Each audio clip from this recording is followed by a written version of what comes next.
We call to order the September 13th City of Keystone Heights City Council meeting. I'm going to ask Pastor Finley of First Baptist Church to come and give us the invocation. It will be followed by Commander Beinlich from AMVETS with the Pledge of Allegiance. Thank you, Mary. Let's pray. Father, we come to you and thank you for an opportunity to gather in a forum like this, Lord, recognizing this is a blessing from you that many other countries don't get.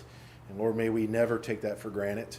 Lord, as we gather here on the dawn of what some exciting things that are coming into this community with the opportunities that can be afforded as these projects that we've been working so hard on begin to come to fruition, Lord, I pray for your blessing in it.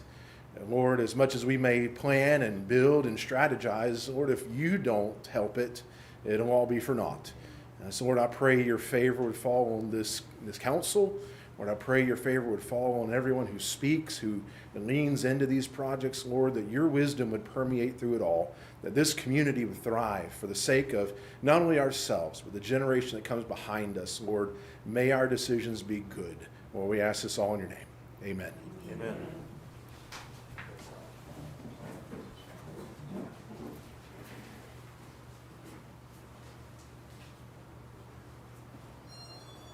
And salute. I pledge allegiance to the flag of the United States of America and to the republic for which it stands, one nation, under God, indivisible, with liberty and justice for all. Two. Thank you. Thank you.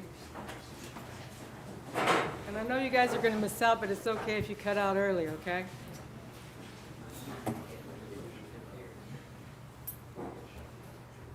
Ms. Rakowski, would you like to call roll, please?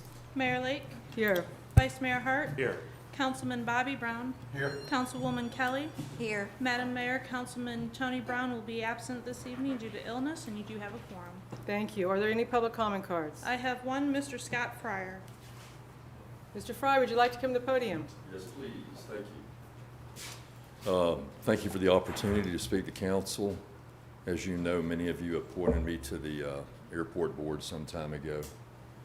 What I'm here tonight about is Ms. Lynn Rakowski and the job she's done for the airport, working as a liaison. Now, let me preface this by stating I don't want to personally attack anybody here tonight. I'd like to remain as emotionally free from this. One of the things I did when I was at Seminole Electric, I was there 36 years. 19 of those years were in management. I worked a lot with employee relations. I negotiated contracts along with other members of management with our unions. I know quite a fair amount about labor law. I don't profess to be an attorney. We'll leave that to you. But one thing we were taught in some of our management classes is when you have an employee, you set that employee up for success. You do not set them up for failure. You need to stand behind that employee. They need to know you have their back. Lynn is your quarterback. Lynn is the one that's going to win for you. Her success will be your success. It's come to light. There are texts going on different hours of the night. There are emails that are being critical of her performance. And I, for one, want to tell you that she acting as a liaison, and Mr. Cornegay's also present, he did a great job. I don't know all the facts. I don't have both sides of the story, so it's not fair for me to judge. But I would encourage you to stand behind this lady. She's a fine example to you. She does a great job. I cannot tell you the people she's helped us network with, whether it be state entities, county entities, but she's doing a great job. She needs your support. We're all fallible. None of us are perfect. It is hard for anybody who feels like, and perception is everything. If she feels like she's under attack, as far as she's concerned, she's under attack. Support her, encourage her. When she does wrong, coach her. She is your quarterback. You've got to have her back. I don't know what her performance is like for the city, but every time I've been here, she's always had a professional ethic. She's honest. She's sincere. If she says she's going to do something for us, she does it. Maria is our airport manager.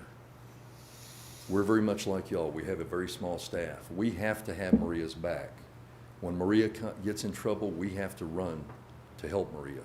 I'm just asking you to do that with Lynn, please. Thank you. Thank you very much. Thank you. Okay, I would love to bring all of council down to the front of the stage. Let's go celebrate some people. Hey, person, would you like to join us, Mr. Brown? Mr. Bradley, would you like to join us, please?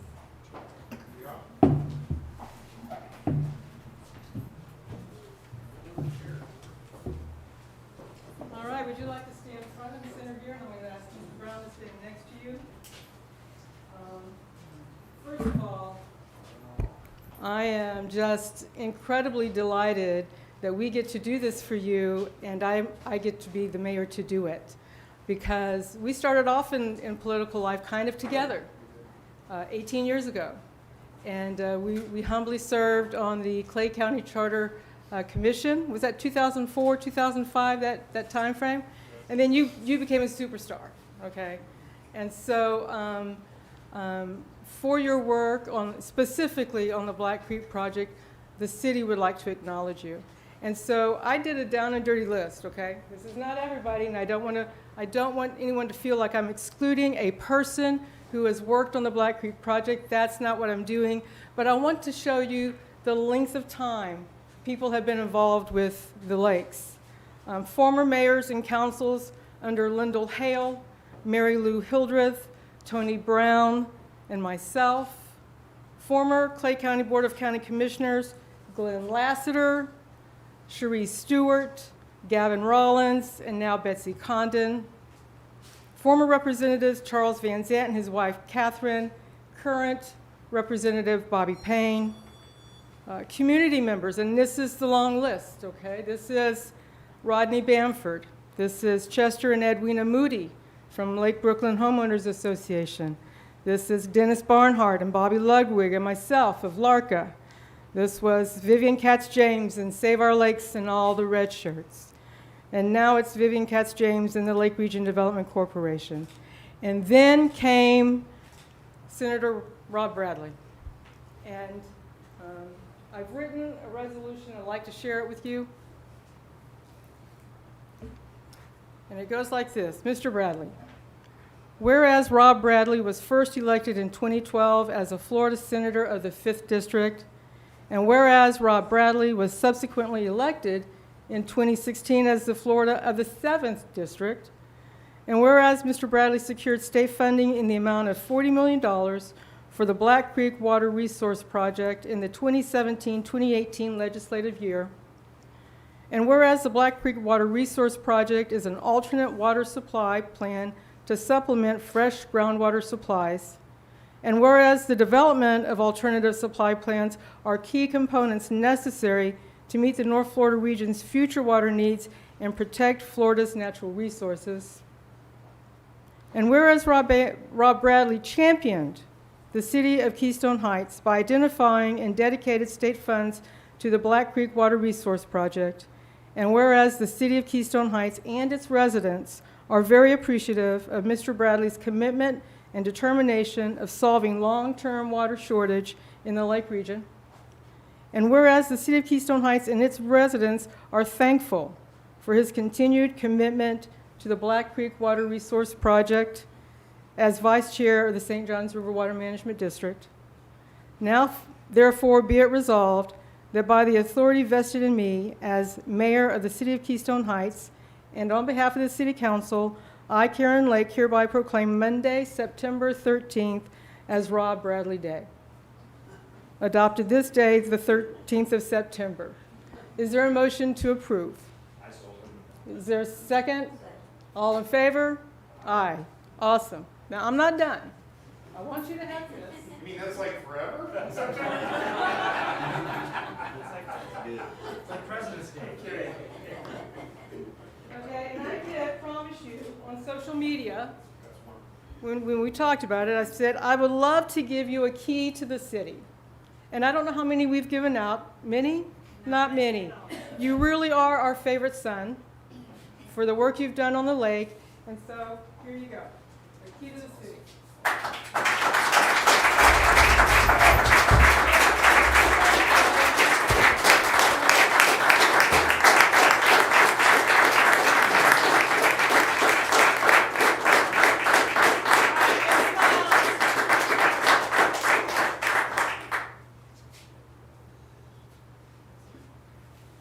That key's not to the front door, though.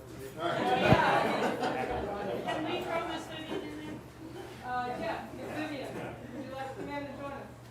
She's going to join us anyway in a minute, but it's appropriate. Come on up. All the way up? All the way up. Oh, thanks to Rob. Lynn, should you be in there as well?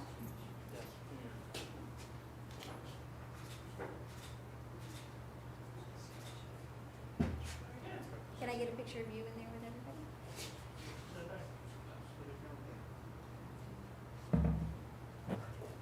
There you go.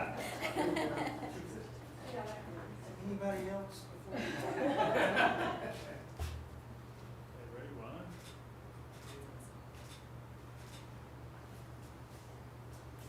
Okay, now, we'll let you talk in a minute. But I've asked Ms. Vivian if she would stand with us and share some thoughts. Would you like to share some thoughts here? Or why not?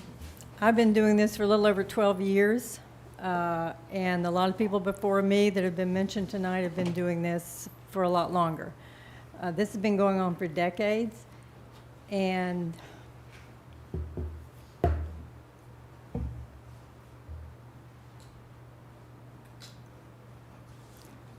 without you, it wouldn't happen.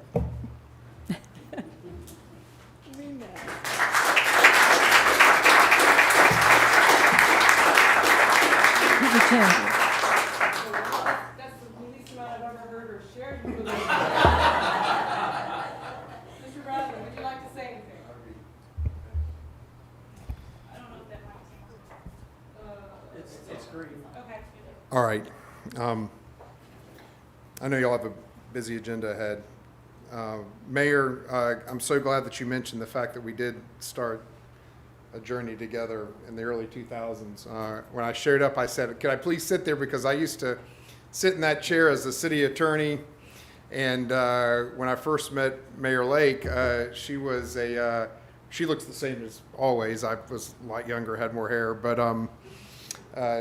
Miss Lake was a reporter for the Lake Region Monitor at the time, doing what Dan's here tonight doing, letting the people know what's going on in the world. And since those beginnings, this community has had a very, very special place in my heart, in my family's heart, in my dear friends' hearts. Rich and I are business partners, and I know he feels very strongly about how special this place is. And I'm afraid to start going down and listing so many people because I feel like Keystone, the population is, what are we at these days? 1,300? I could probably name about 1,200 of them, give or take, a little changes. And it's amazing what this community has had to endure and how it survived and thrived. And now the best is yet to come because people believe in it. It's a special area with special people. And I'm just honored to do what I do. Y'all were very good to both my wife, who's now in elected office, and myself when you went to the ballot box and voted for us. We always did really well around here, for what it's worth. Everybody was great, and that means a lot. We look at these things, and that's when you know you have friends that believe in you. And but the fact of the matter is, the fact that y'all believed in me through various times in my professional life, I can't tell you how much that means to me, and that's why this is so important and special to me that y'all would do this. Thank you, council, for this honor. I will always cherish it, and this is really, really cool. This is awesome. Thank you. Good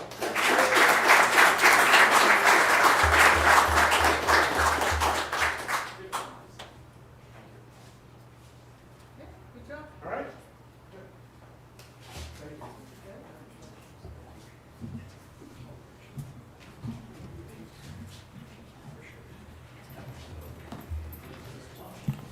That was good.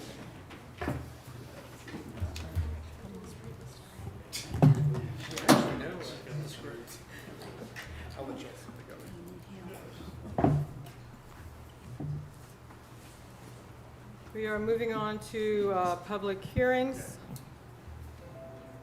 See you later, Mr. Bradley. Thank you for coming, and Thank we you do for having appreciate me. you. What an honor. Thank you.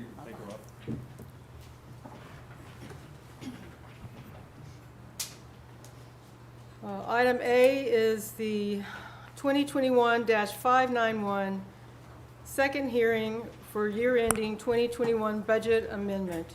Is there a motion to read by short title only? Also move. Is there a second? A second. All those in favor say aye. Aye. Any opposed? Seeing none, motion passes 4-0. Mr. Commando. Yes, Madam Mayor. Ordinance 2021-591, an ordinance for the purpose of amending the final budget for the city of Keystone Heights, Florida for the fiscal year beginning October 1st, 2020 and ending September 30th, 2021, and providing an effective date. Thank you. Are there any questions of staff about this budget amendment?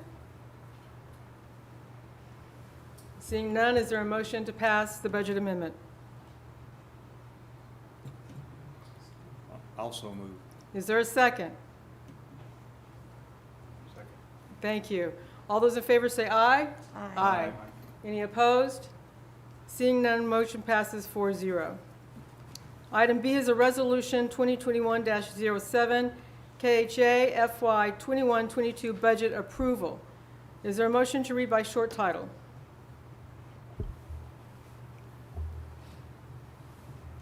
Also move. Thank you. Is there a second? A second. Thank you. All those in favor say aye. Aye. Any opposed?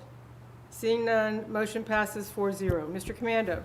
Yes, Mayor. Resolution 2021-7, a resolution of the City Council of Keystone Heights, Florida, approving the budget for the Keystone Air Park Authority.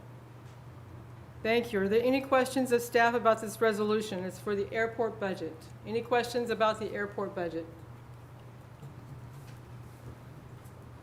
Seeing no questions of staff, is there a motion to approve? I'll move to approve. Thank you. Is there a second? Second. Thank you. All those in favor say aye. Aye. Any opposed? Seeing none, motion passes 4-0. We're on to item C, which is a 2021-592 first hearing for year ending 2021-2022 millage rate. Is there a motion? First hearing. I'll entertain a motion to read ordinance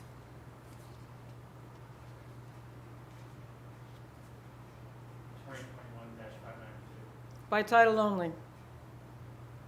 Is there a motion? I'll move that we read by short title. A second. All those in favor? Aye.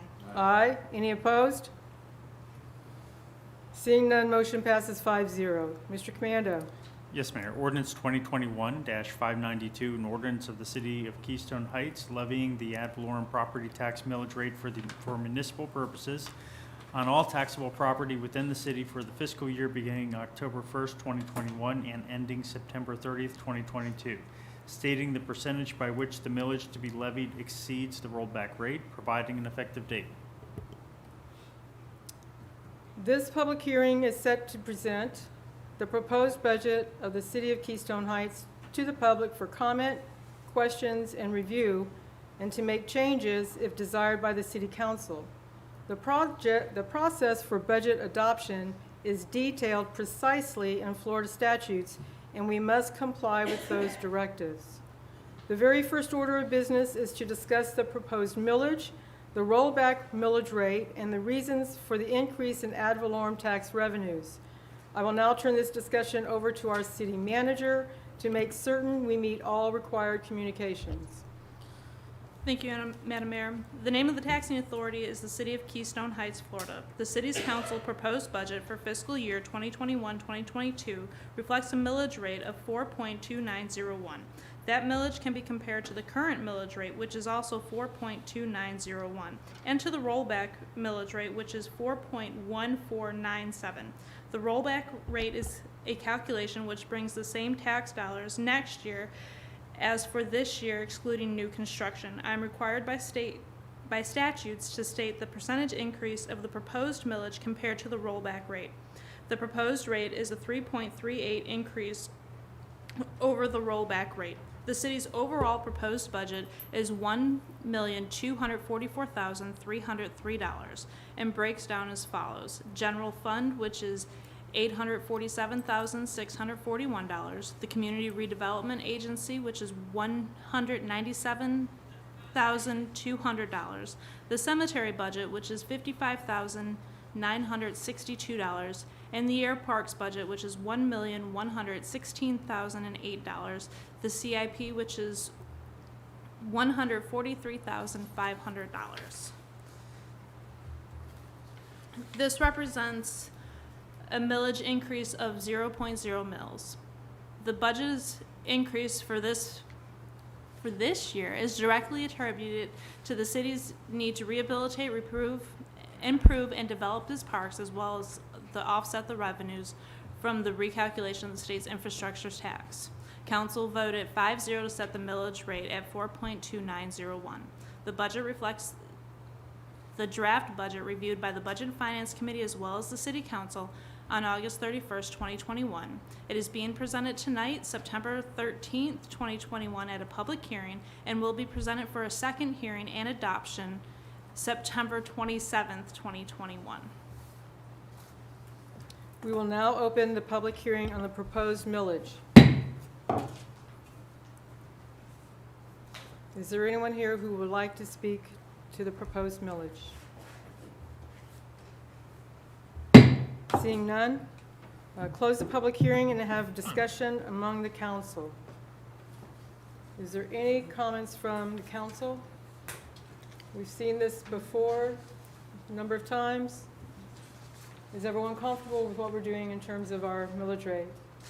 Yes, I am. If everyone is comfortable, is there a motion to approve? I move passage of ordinance 2021-592. Is there a second? I second. All those in favor say aye. Aye. Aye. Any opposed? Seeing none, motion passes 4-0. Item D under public hearings is the 2021-593, first hearing of the fiscal year ending 2021-2022 budget. Is there a motion to read by short title? So moved. Is there a second? Second. Thank you. All those in favor say aye. Aye. Any opposed? Seeing none, motion passes 5-0. Mr. Commando. Yes, Mayor. Ordinance 2021-593, an ordinance for the purpose of adopting the final budget for the city of Keystone Heights, Florida, for the fiscal year beginning October 1st, 2021, and ending September 30th, 2022, and providing an effective date. Is there any questions of staff about the budget? Madam Mayor, this is the same budget that we reviewed probably 4 or 5 times now.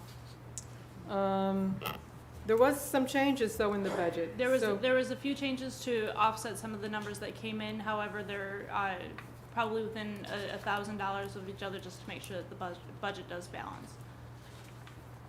Wasn't there a new allocation to Lake Region Development Corporation? No, I do not believe so.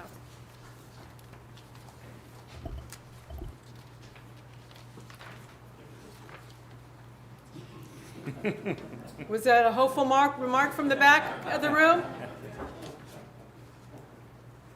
Was there? I thought I saw something in the. There I was know the first, that the Lake Region Development Corporation had a line because we utilized the same budget from this year, and they have a line item, but there has been council conversations, discussions to have that line item put in there. Right. I didn't think we had, and so when I saw revised, I think it was the first set of budget information? There is an LRDC line item within the budget, but there's nothing on there for the proposed budget for fiscal year 2021, 2022. Okay. Is there any other questions we'd like to ask of staff about this budget? I mean, we're going to have a lot of fun and do a lot of good things, so. Just a housekeeping matter, the ordinance number, I think, should be 593 rather than 592. Okay. I've read it as 593, Okay, any questions, any concerns, any comments? I will open a hearing for the ordinance. Is there anyone here to speak to the budget? Anyone here to speak to our budget? Seeing none, close the public hearing. Are we ready to vote? I move passage of ordinance 2021-593. Is there a second? A second. Thank you. All in favor, say aye. Aye. Any opposed? Motion passes 4-0. All right, that concludes the real official part of the meeting. We're on now to presentations. I believe Ms. Rakowski has the first staff presentation that she would like to make. Yes, Madam Mayor. First, I wanted to thank council as well as staff. Our office did get struck by COVID early in August, and so that's why we have a heavy agenda for this evening. I did want to bring Ms. Morgan from the Keystone Heights Airport Authority up. I had contacted Ms. Hitt, who said that I could have anything that I needed to, and Ms. Morgan was here to make sure that our doors were open as our staff was out, myself included, with COVID. So, Ms. Morgan.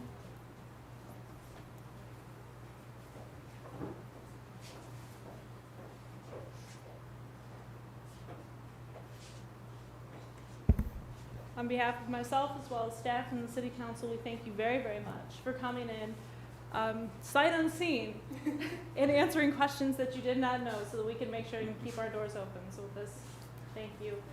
Ms. Hitt, we appreciate you loading us out to us, and thank you again.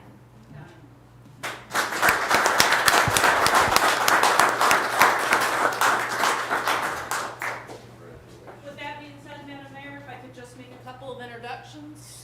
Sure. We do have some staff changes that happen rather quickly, so I did bring some people in to introduce them to council so that everybody has a face with the name. First, I want to introduce our new Public Works Supervisor, or moving from Public Works Supervisor to Public Works Director, Mr. Kenny Hall. His responsibilities are now going to include working with our engineer.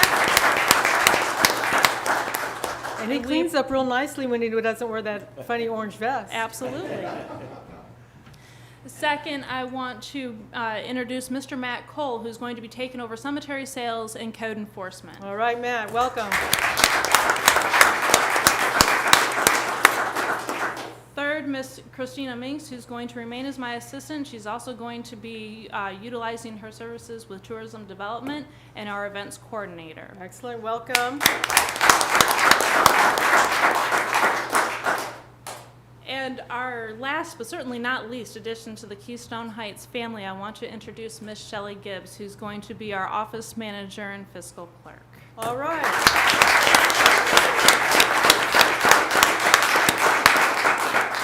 So as promised, we've got some exciting new things happening with staff. We're doing a little bit of reorganization internally, making sure that things move slow, reorganizing some different job duties and whatnot, and within the next couple of months, we'll be giving you a polished staff.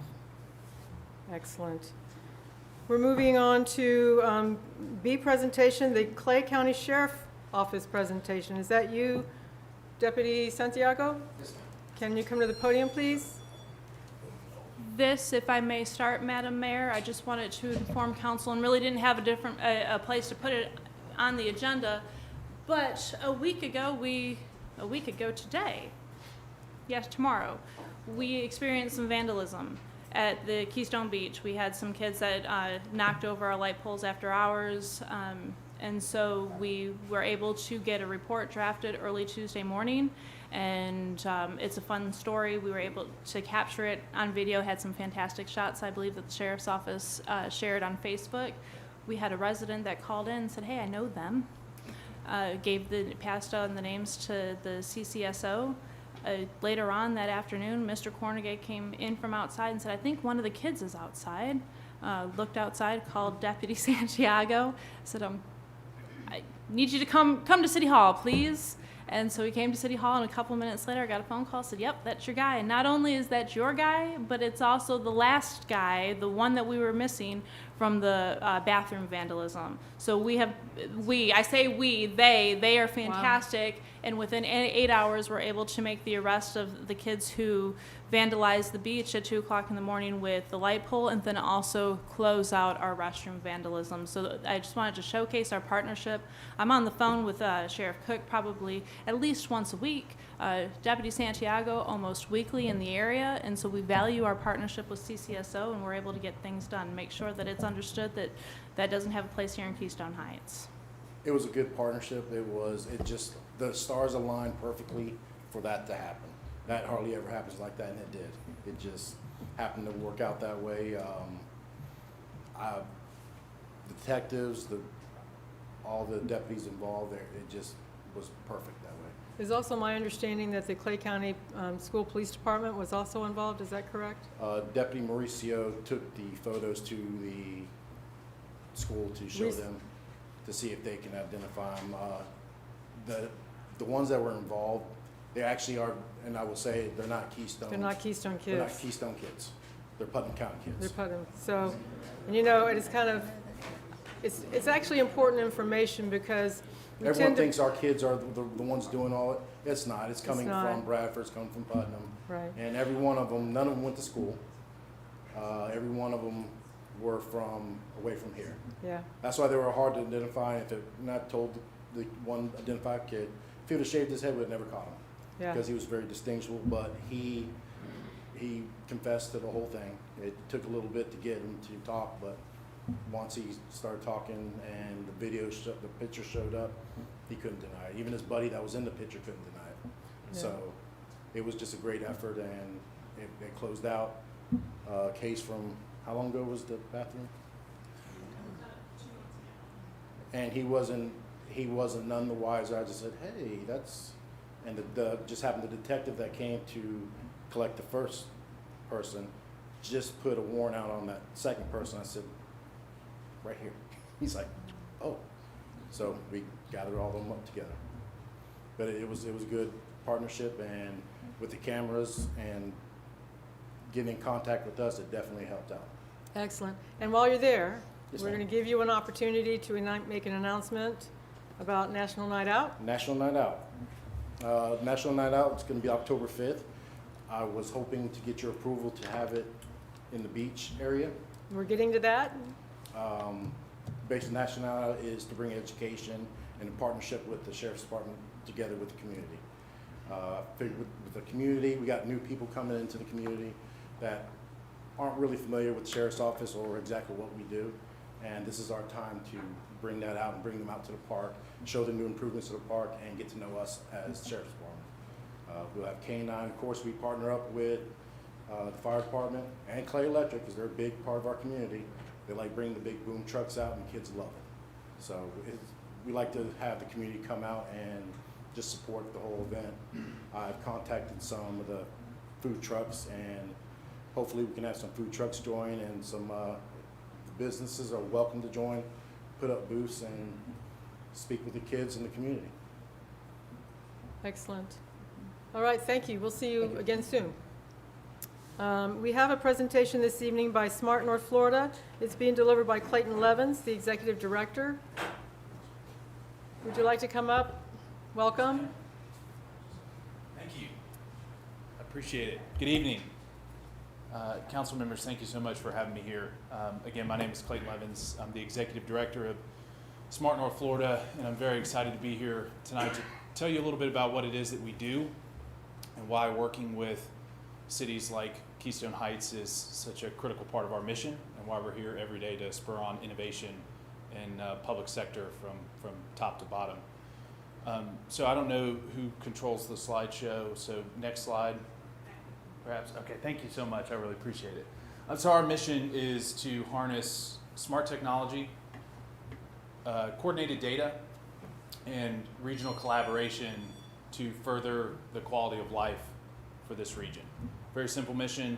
And to let you know, we were born out of the Smart Cities movement, specifically in Duval County for a time, out of the North Florida TPO, the Transportation Planning Organization. As you can imagine, when you start talking smart cities, you really start to take a look at mobility. How are we using mobility as a service? How are we adopting technology in the mobility sector?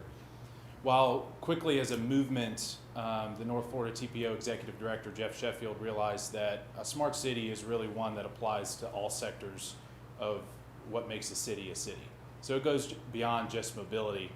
And when Jeff had that realization, the goal to spin off a 501c3 sort of quasi-economic development slash public sector innovation arm like Smart North Florida really became necessary.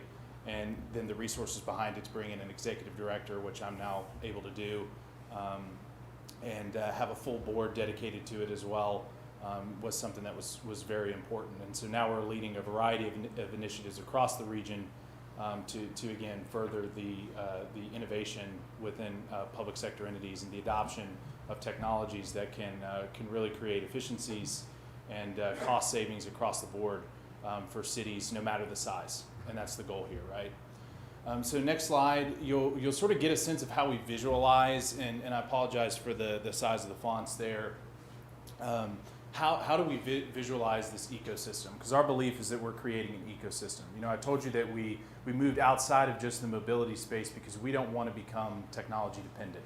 Just like we don't want any city to become too technology dependent, so that when changes in the market come, you can't pivot outside of it and it creates inefficiencies in your systems. We felt the same way with how we would focus on our organization. And so with that, we felt like the most important thing that we could do is create a robust ecosystem that, again, impacts cities no matter the size and no matter the technology. So by investing in our, just as we said in our mission statement, regional collaboration, data coordination, and smart technology, deploying them in ways that you see in the ecosystem, from developing indicators that show how a region is smart. What are we measuring, right? That's the key question. If we call ourselves a smart region, if we call ourselves a smart city, what is it that makes us smart? We have to identify that. So many times when you talk to folks about smart cities, you really start to get into this very high level, very big conversation that doesn't give you the type of granularity that we're going for when we talk about making a difference and an impact in your budget and your bottom line, right? That's the key. Also creating access.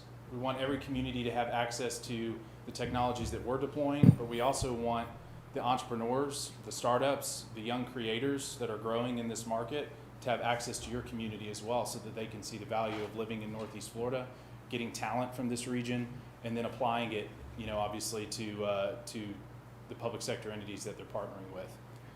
And then on the bottom side, you see infrastructure. Obviously, we're really focused on impacting your infrastructure, both physically and digitally. From broadband to utilizing data services, these are huge conversations that are impacting our communities, both urban and rural. And we plan and are a part of those conversations each and every day, and making a difference in that infrastructure play. And then piloting and accelerating technologies. As I mentioned, it's about getting technology in your hands, in the hands of your great city managers who are leading the charge, so that we can become more efficient as a community, more lean, and smarter as a whole. And that's all hinged upon data. What is the data that we're using, and how do I, as an organization with Smart North Florida, put data in your hands as leaders to be able to make more informed decisions and be able to give you the tools that you need to make a positive impact and continue to make positive impacts that you make each and every day on Keystone Heights and beyond. And that leads to outcomes, I think, that are pretty cut and dry, from policy decisions to economic competitiveness to creating more opportunity for folks in this room and outside, from transparency with data and sustainability. And I'm not just talking about sustainability related to the environment. I'm talking about a sustainable ecosystem that lasts beyond just 1 year or 2 years, right? We're here for the long haul, the 5 to 10 year window. So on the next slide, we've got how are we doing it? And this is where I'll start to get into how does this really apply to a city like Keystone Heights in the immediate. How are we doing it right now? Is we're doing it through a technology sandbox. I like to call it a technology sandbox because There's a lot that you can do in a sandbox. And we want for creators to come in and solve your critical problems. We're here to help identify what those problems are in partnership with you to help creators and startups come in and solve critical needs for the business of running the city, right? That's our goal.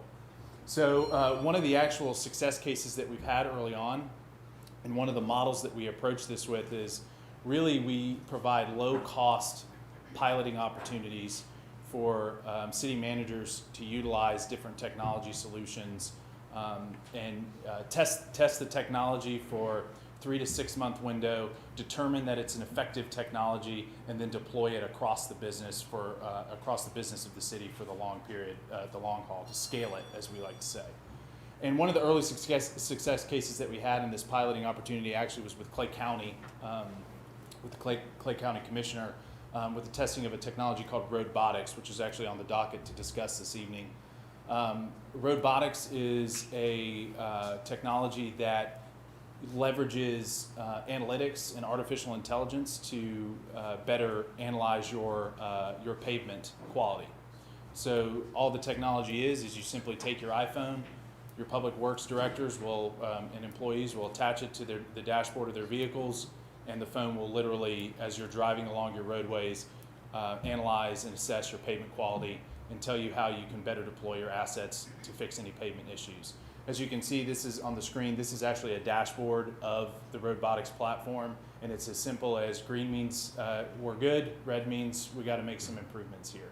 And this is the type of initiative that we do each and every day with a broad spectrum of technologies. But why was Robotics so successful? Clay County tested it for 3 to 6 months. Nassau County adopted the technology and now has a 20-year road management plan based off of the unbiased results and data that was drawn from the technology.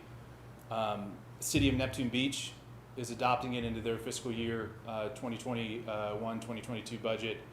Same with City of St. Augustine, and I believe City Manager Rutkowski is looking at the same opportunity for this community.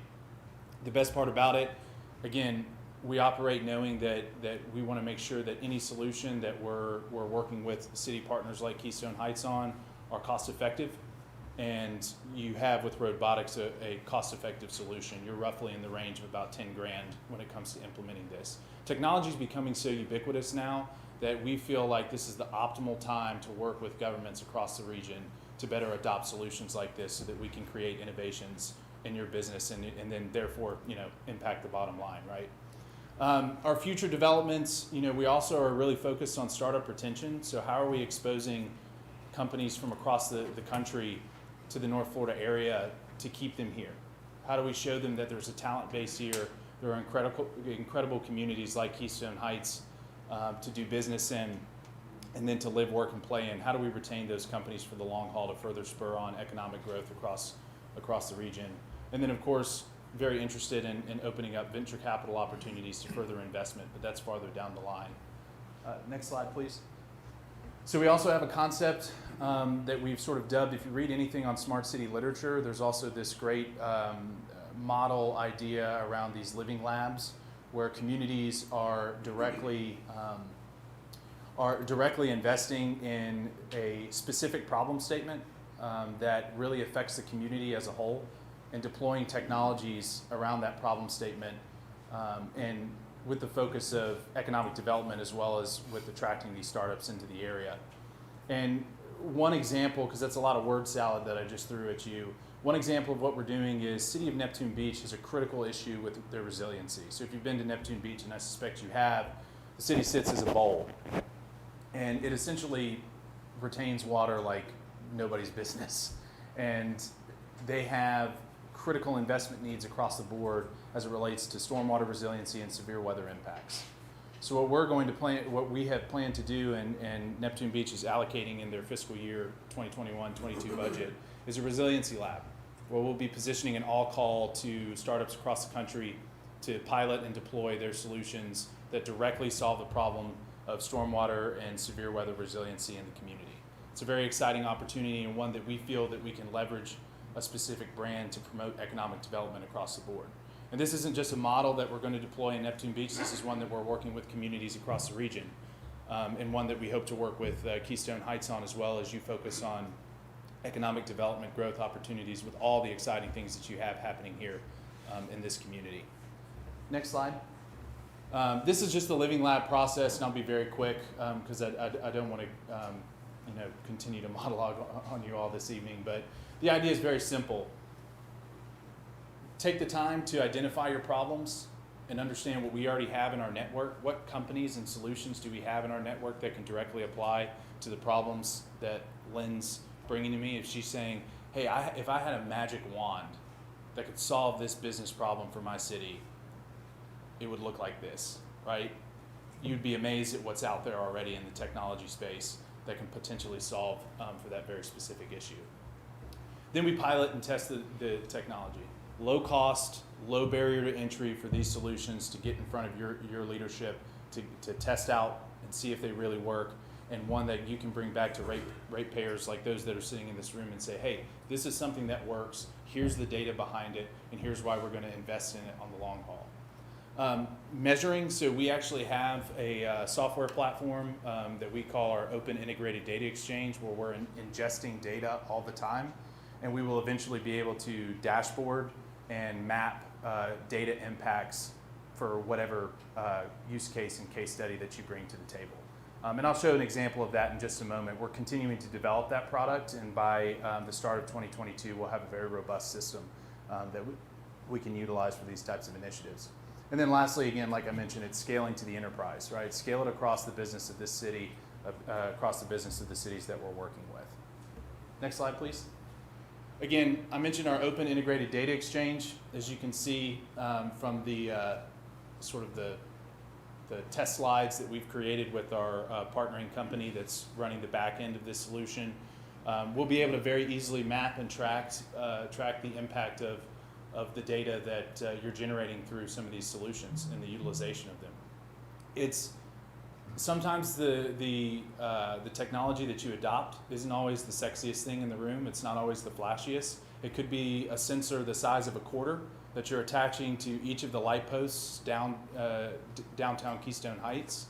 But what's really the flashy thing in the room is all of that data that is generated, the cost savings, the pedestrian impacts. Whatever it is that you're measuring, we want to help you tell that story and tell it in the right way and show that the impact is truly there and give you the tools that you need to continue to invest in said technology or pivot into a different direction, right? Everybody loves the startup term pivoting, and that's what we try to help you all do. And so I think this is my last slide. Actually, that was my last slide, so it's good. So that's what we do on a day-to-day, and I know that's a lot of word salad for you all, and I really appreciate you walking with me through that. At the end of the day, this is really what it comes down to. We want to be your partner, your technology partner, and help adopt technologies and solutions that solve your most critical problems that are facing your community. And how you, as a city manager and as a city council leadership, want to try to solve those problems, we're here to help you do that. We're not coming in at some exorbitant consultant fee. We're here to solve your problems and work very closely with you to make an impact and make a difference for your constituents that you're serving. That's why we're here. And that's why I'm really excited. You have a very forward-thinking team. They came to me.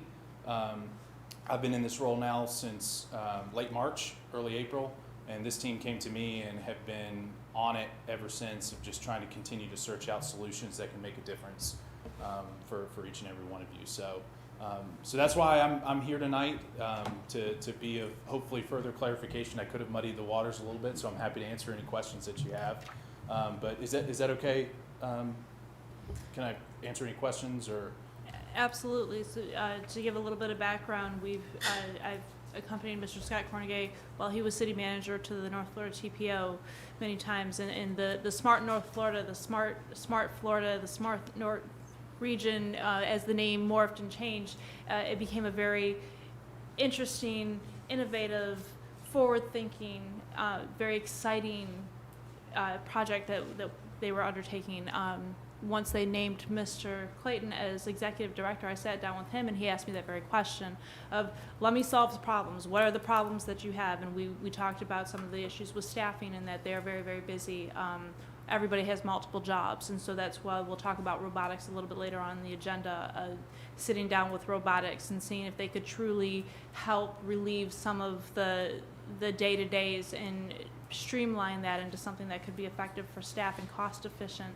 One of the other things that we were talking about was safety, security, internet, and then basically just collecting analytics. Who is coming to Keystone Heights, and how do we reach out further to bring our tourism downtown, to market our businesses? We're in continuing conversations with Ubiquia. We It's a tricky one. They're tricky.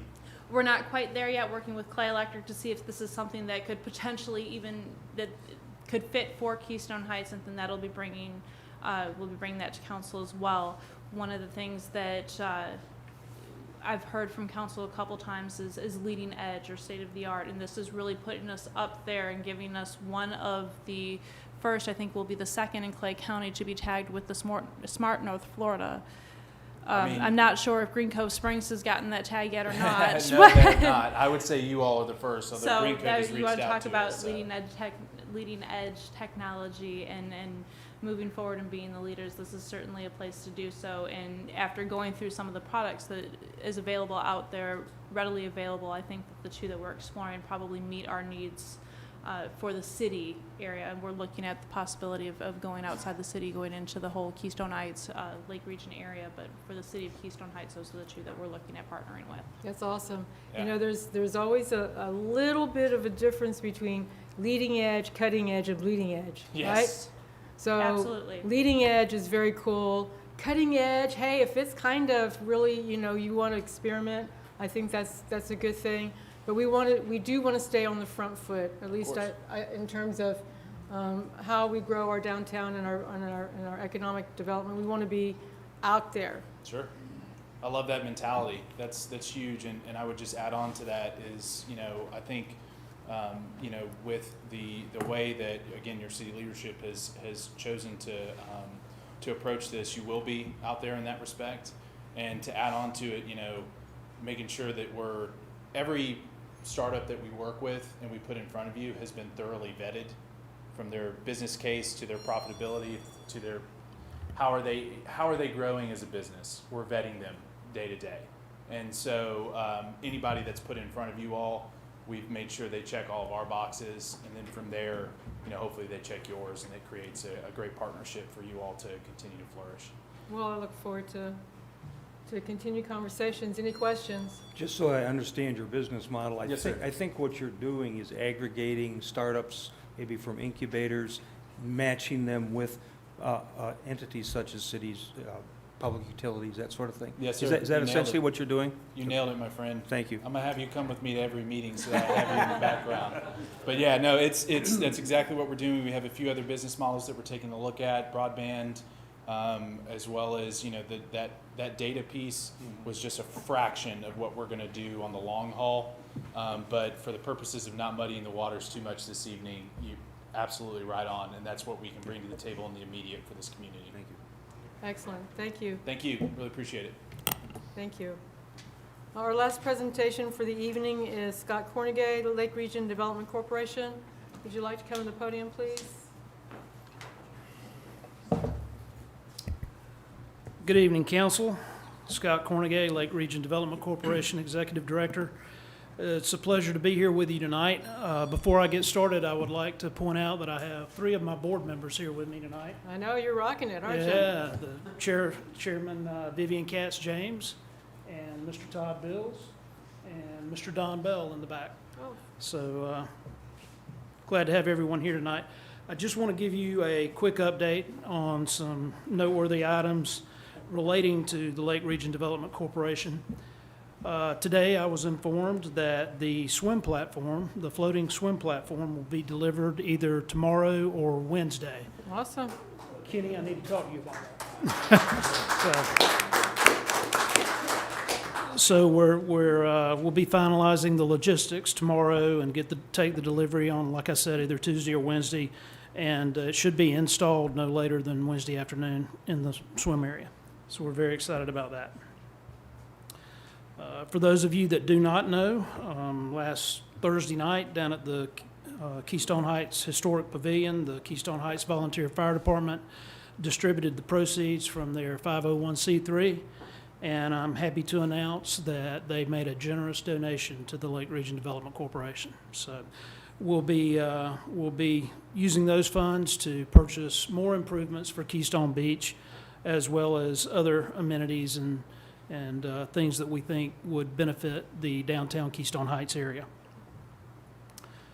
On Friday, we met with officials from FWC and also from the St. Johns River Water Management District down at the Pavilion. The purpose of that meeting was to discuss cleanout options for Lake Geneva. So we have some more discussion that we have to figure out how we can best remove more of the vegetation that's clogging the waterway. We have an opportunity coming up next spring that involves a sporting event, motorized surfboards and skateboards to come to town. We're going to bring to town, but first we have to figure out if we have enough open water space down there to host the event. So if we do, we'll be moving in that direction, and I'll keep you posted on that. We have, LRDC has entered into an agreement with Wander Media through the TDC. The TDC has a grant program or a grant agreement with Wander Media. It's a 50-50 grant, and this company comes in and produces what's known as B-roll. It's a commercial, like a television grade commercial on behalf of it will be done on behalf of LRDC. Once it's done, it will become our property. It will also be shown on, I know you've all seen them, you go in restaurants, hotels, all the way from Orlando to Valdosta, theme parks. Our B-roll that we will produce will be shown on those monitors all over the North Florida, South Georgia area to bring tourism and ecotourism to Keystone Heights. So we're very excited about that. Another project we have underway is Band Wango. You may have heard of it. The TDC has also partnered with them. It's a little difficult to explain, but it's a cell phone based app, if you will, that when people come to town for various events, for example, the NRX coming in November, they'll be able to utilize this app, and it will push them to restaurants, local businesses, and other areas of interest in the area.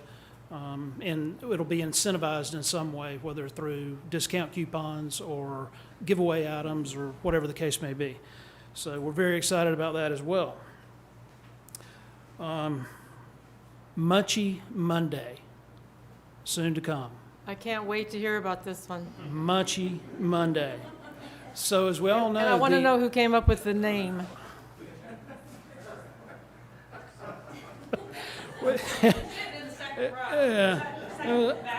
Seconded by, oh, I see. Or yeah, or a yeah, or a 20-something. So, It's better than Monday Munchies, which was the original idea. We didn't want the sheriff's office showing up thinking, hey, there's something else going on. exactly right. So as we all know, the aside from the fast food restaurants, most all of the restaurants in Keystone Heights are closed on Monday because of the labor shortage. They have the people that are willing to work, they have to give them a day off at some point, and they do that by closing down. And apparently Monday is the day of choice. So Brandon and I were brainstorming, and we said, hey, that would be the perfect day. And then we came up, or Brandon came up with the Munchy Monday nomenclature. So anyway, we're going to move forward with that. As a matter of fact, that comes up later on in the agenda. And then at that point, I can answer any questions you may have. I've already mentioned the moto surf and the moto skate possibility coming up. But as you can see, we've got quite a few irons in the fire. We've been successful in raising some money, gotten a couple of grants here and there. So things are going well. We're on track with our 2-year strategic plan, and just want to let you know that we're out there serving as a force multiplier for Lynn and the rest of her staff. So we're very excited about the direction we're going in. And I do want to make mention, I don't know if council's aware, I did speak with Commissioner Betsy Condon the other day at the change of command at Camp Blanding, and she said that she's reinstating $200,000 at the county level and make it available for water projects as long as they're well defined. And so I believe that's another resource for Lake Region Development Corporation, is that correct? Yes, it'll be, I'm unclear on how it's going to be structured exactly. I don't know if Solo will have primary access to it or how it'll be funneled. But yes, what you just described is about to happen. Okay. So lots of opportunity, money-wise, outside the city, so Yep. that's good. Thank you. Okay, appointments. We're on the Keystone Heights Airport Authority, but we do mean Keystone Heights Airport now, right? Right? Bradford County seat, David, and I'm going to screw this name up, I'm just going to tell you right now. I apologize in advance. Deganis? Close. Say it again. Dajna. Oh, it's very smooth. Dagenham. Okay. So, council, have you had a chance to review Mr. Dagenham's application? Would you like to come up, Mr. Dagenham, in case they have questions? Yes, you did get it. I know I reviewed it. You're not living with us yet, but you're being proactive. We are very excited to be one of the newest residents Ah! of Keystone Heights. Well, thank you, and we're Yes. glad you're here. Would you Um, like to share a little bit about yourself to the council? Well, I'll be glad to. Very nice to meet everyone tonight. Yes, my wife and I are very excited to move into Keystone as soon as our new house is built. We're hoping that to be completed before the end of the year, actually. Last year, we were able to purchase some property just 2 miles, well, I'm gonna say west of here. And so the house building has been a very slow project. But currently we live in the west side of Jacksonville area. I'm retiring from Florida State College at the end of the year, where I've been at for the past 20 years. In charge of the Aviation Maintenance Training School there at Cecil Airport. So we are very excited to be moving down here to Keystone. I've been a pilot and a mechanic for 40 years as well. Prior to being at the college, in '97 we moved out to North Louisiana. I had this wild, harebrained idea to manage an airport. So we did that for 5 years. And it was an airport a little bit smaller than Keystone Airport. Just had one runway. But it was a very interesting experience. Learned a lot about working with the state aviation department as well as the regional FAA airports department as well. So I'm a commercial pilot with flight instructor ratings for single and multi-engine, and also an airport or an A&P mechanic, airframe power plant. And also for the past about 17 years, I guess, I've had the privilege of being designated by the FAA to give the mechanic practical exam, and so issue that certification when folks pass that exam. So anyway, so I've been in Jacksonville ever since the Navy moved me there in 1980 to NES Cecil Field when I was in the Navy. And I met my wife in Jacksonville, so we've been around these parts for quite some time. Excellent. Any questions? Are you an Illinois boy? I see you went to Southern. Saluki? I went to Northern. But I won't hold that against you, of course. Actually, let me tell you about that. Southern Illinois University had an extension program, and I went through their program there at NES Cecil Field for the bachelor's degree. So that's how I did those classes there through their organization. Well, and I appreciate your experience in education. I work at Santa Fe College here in Keystone, and being in higher ed's a lot of fun. Yeah. Any questions, Mr. Brown? No? Is there a motion to appoint? I move that he be appointed to the board. I second. All those in favor say aye. Aye. Aye. Any opposed? Seeing none, welcome to Keystone. Thank you.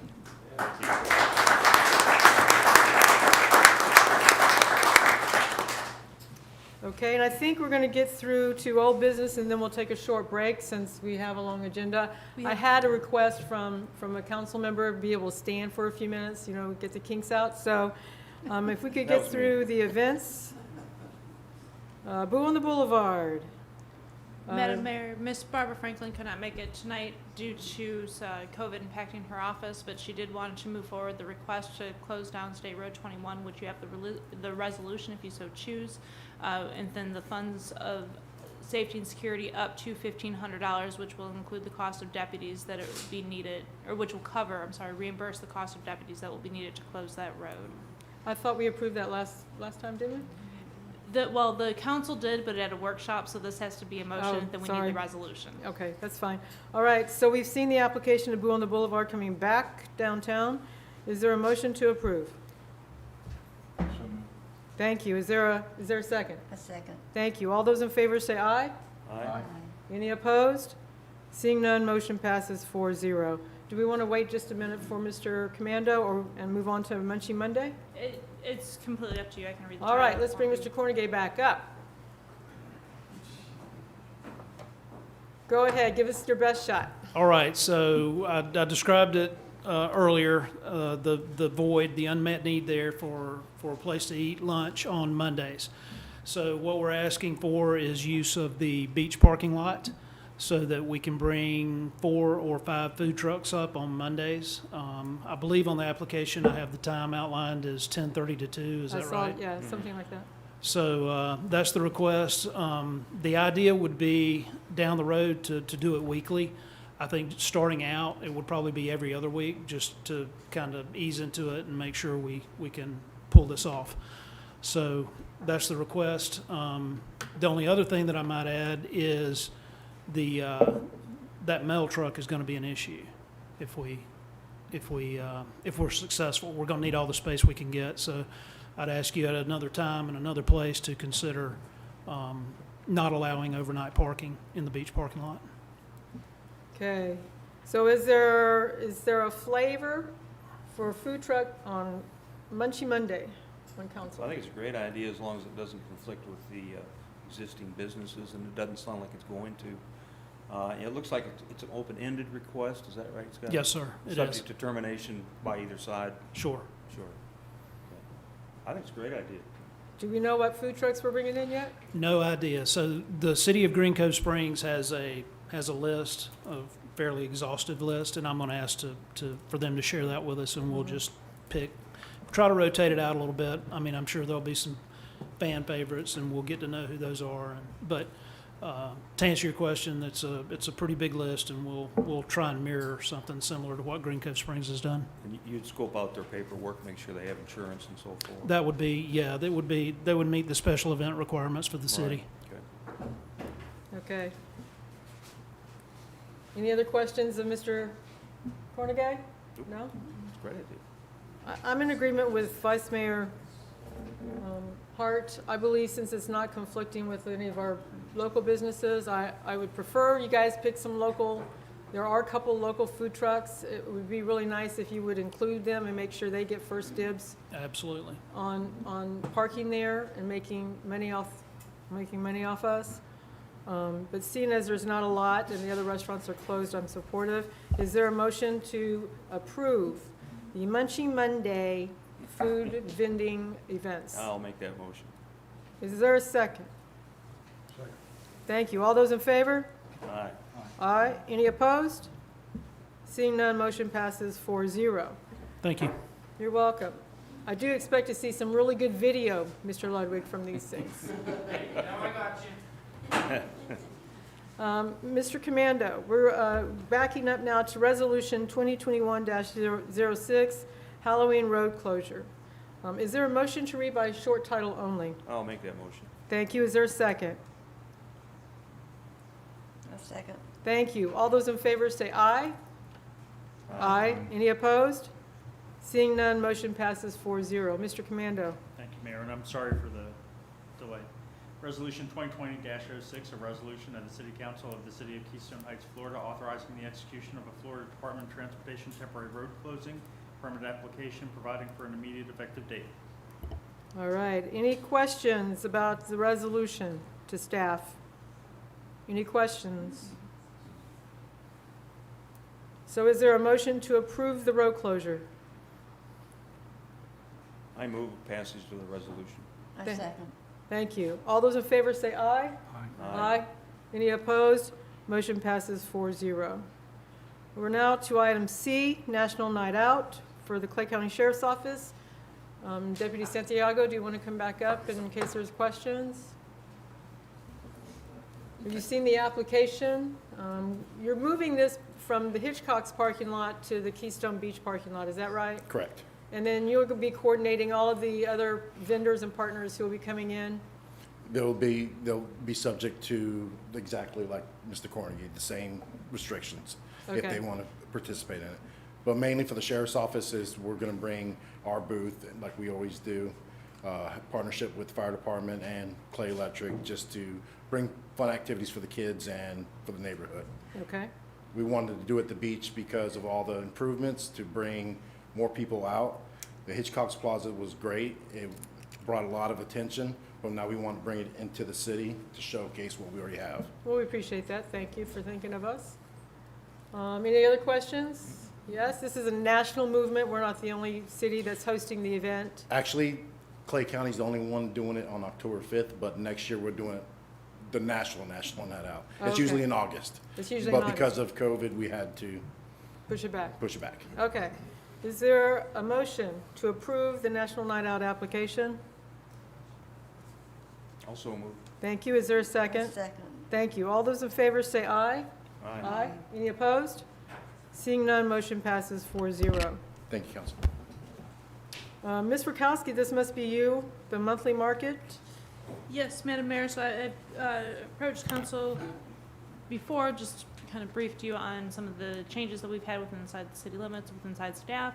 I wanted to get the consensus to go ahead and move forward with the monthly market. We'll start this probably in November, but I wanted to make sure that council was good with it before we start putting procedures and fees in place. This is part of the city's going to take on events, and then it'll be a self-sustaining, so as events come up, we'll have those fundings available. Okay. Is there a consensus? And you'll bring back more details as you develop them, right? Yes, but just before we start getting the word out there and putting together applications and whatnot, wanted to make sure the council was good with Would this monthly be markets. sort of like a farmer's market type of event, or? It's going to expand on a farmer's market. We want to keep it to home goods, things that you've made, craft shows, things like that. We don't want to make it into a resale market or a vendor show, if you would, selling products of the home-based businesses. This will be something that they can truly showcase what they've made, what they've grown, things of that nature. Would it include things like soaps, homemade soaps? Yes, soaps, honeys, things Yeah. like that. More natural, organic kind of things. Okay. I'm in favor of the market. You certainly have my vote. Yeah, as am I. Okay, Ms. Kelly, Yes. Mr. Brown? Perfect. All right, moving forward. We have minutes from the 2021, or the July meeting, the July 12th meeting, and the July 28th meeting, and we have the financials and payables for June and July on the consent agenda. Is there a motion to approve? I'll make that motion. I second. All those in favor say aye. Aye. Any opposed? Seeing none, motion passes 4-0. And now that we're down to old business, what do you think, Mr. Vice Mayor Hart? Can you make it through committee reports? I think I can make it through the rest of the evening. I think we're making good progress. If I get up and walk around, just, We'll call you back when we need you. that's right. Okay. So we'll move down to committee reports then. Budget and Finance. Ms. Rakowski, what did you want us to do there? Madam Mayor, we discussed in the workshop and then also in the Budget and Finance Committee to move CD 0266 into our CIP funds in the amount of $61,000. This matured, July 30th of this year. And so it was the consent of the consensus of the committee as well as the Budget and Finance to go ahead and cash that in, move it over into CIP dollars so that we can move forward with some of our planning Yes. projects. And now you need a motion to do that. Yes. Is there a motion to do that?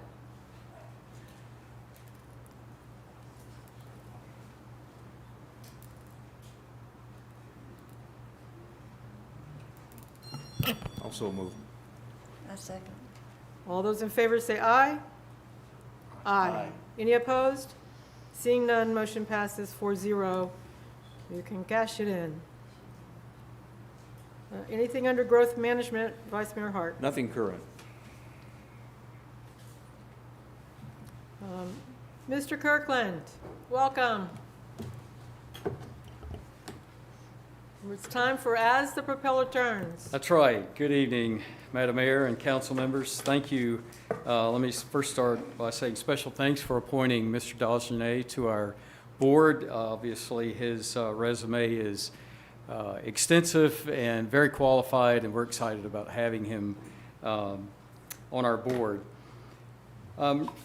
Ms. Maria Hitt, our airport manager, continues to meet on a monthly basis with the Nitro Rally event coordinators and the Bradford and Clay Counties EOC. Their next meeting will be the 29th of this month.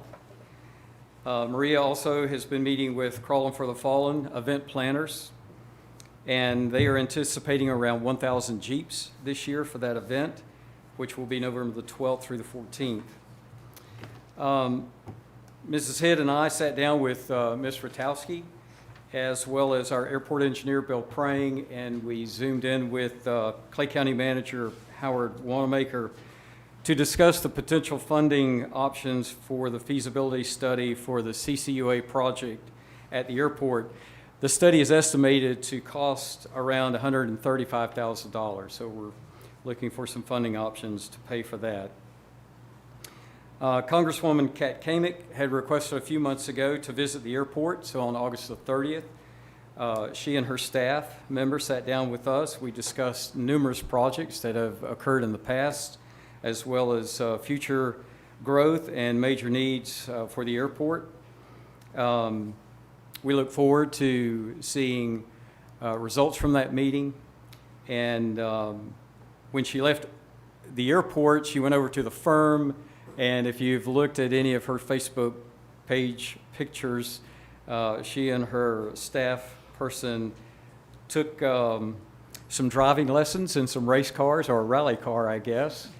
They had a fun time, and so much so that she said that she is requested to come back in the fall for another visit and bring her entire staff for a fun day at the airport. So we're looking forward to that. The official grand opening of the new FBO administration building is scheduled for October the 6th. That will be from 4 to 6 p.m.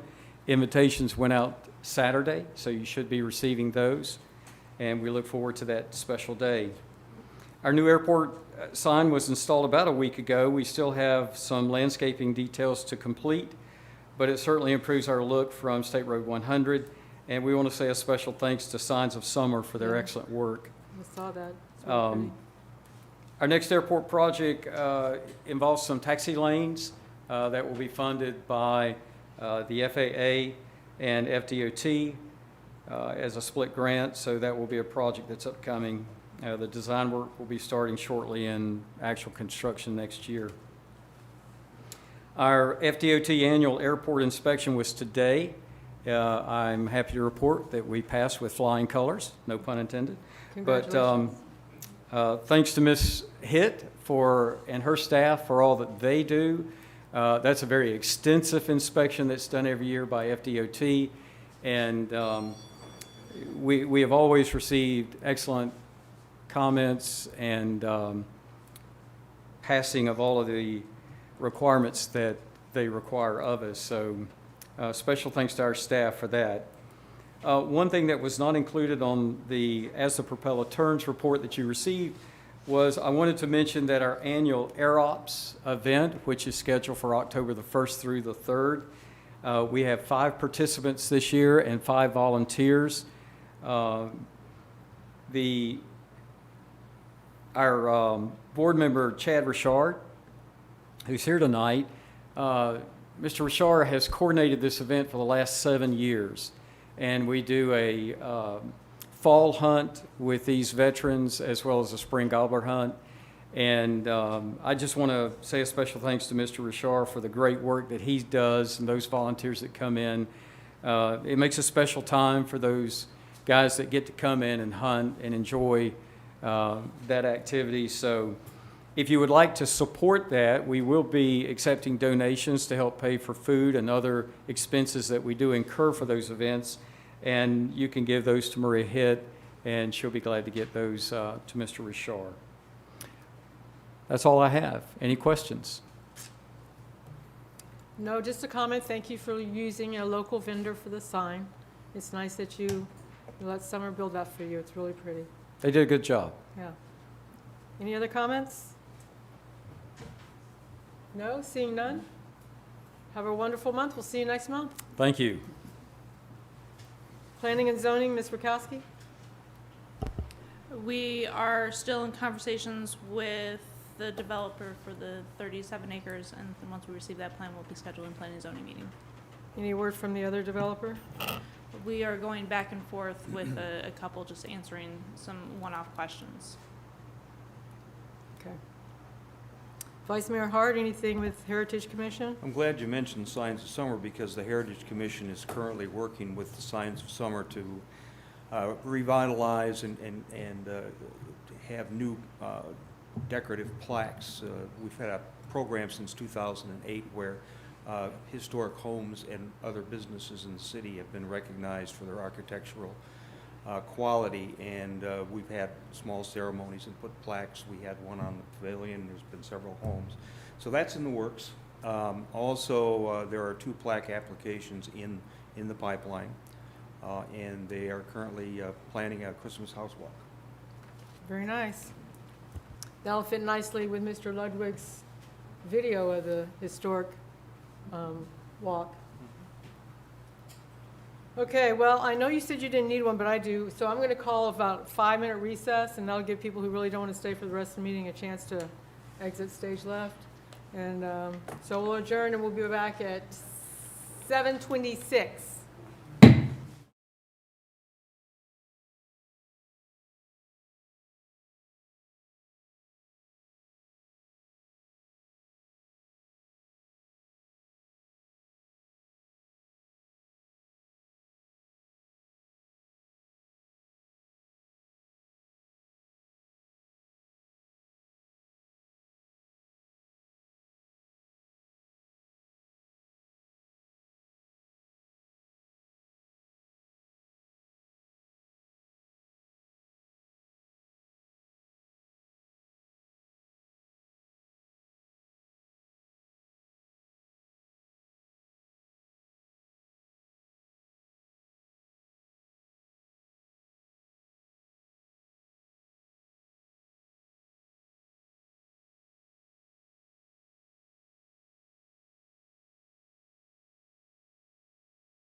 I was hoping to get everybody out of here by the time the Monday night football game started.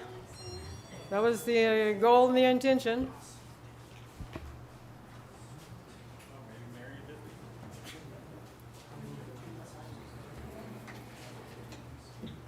Her purse is still here, so she's not gone. All right, we'll have to. Does she like Monday night football?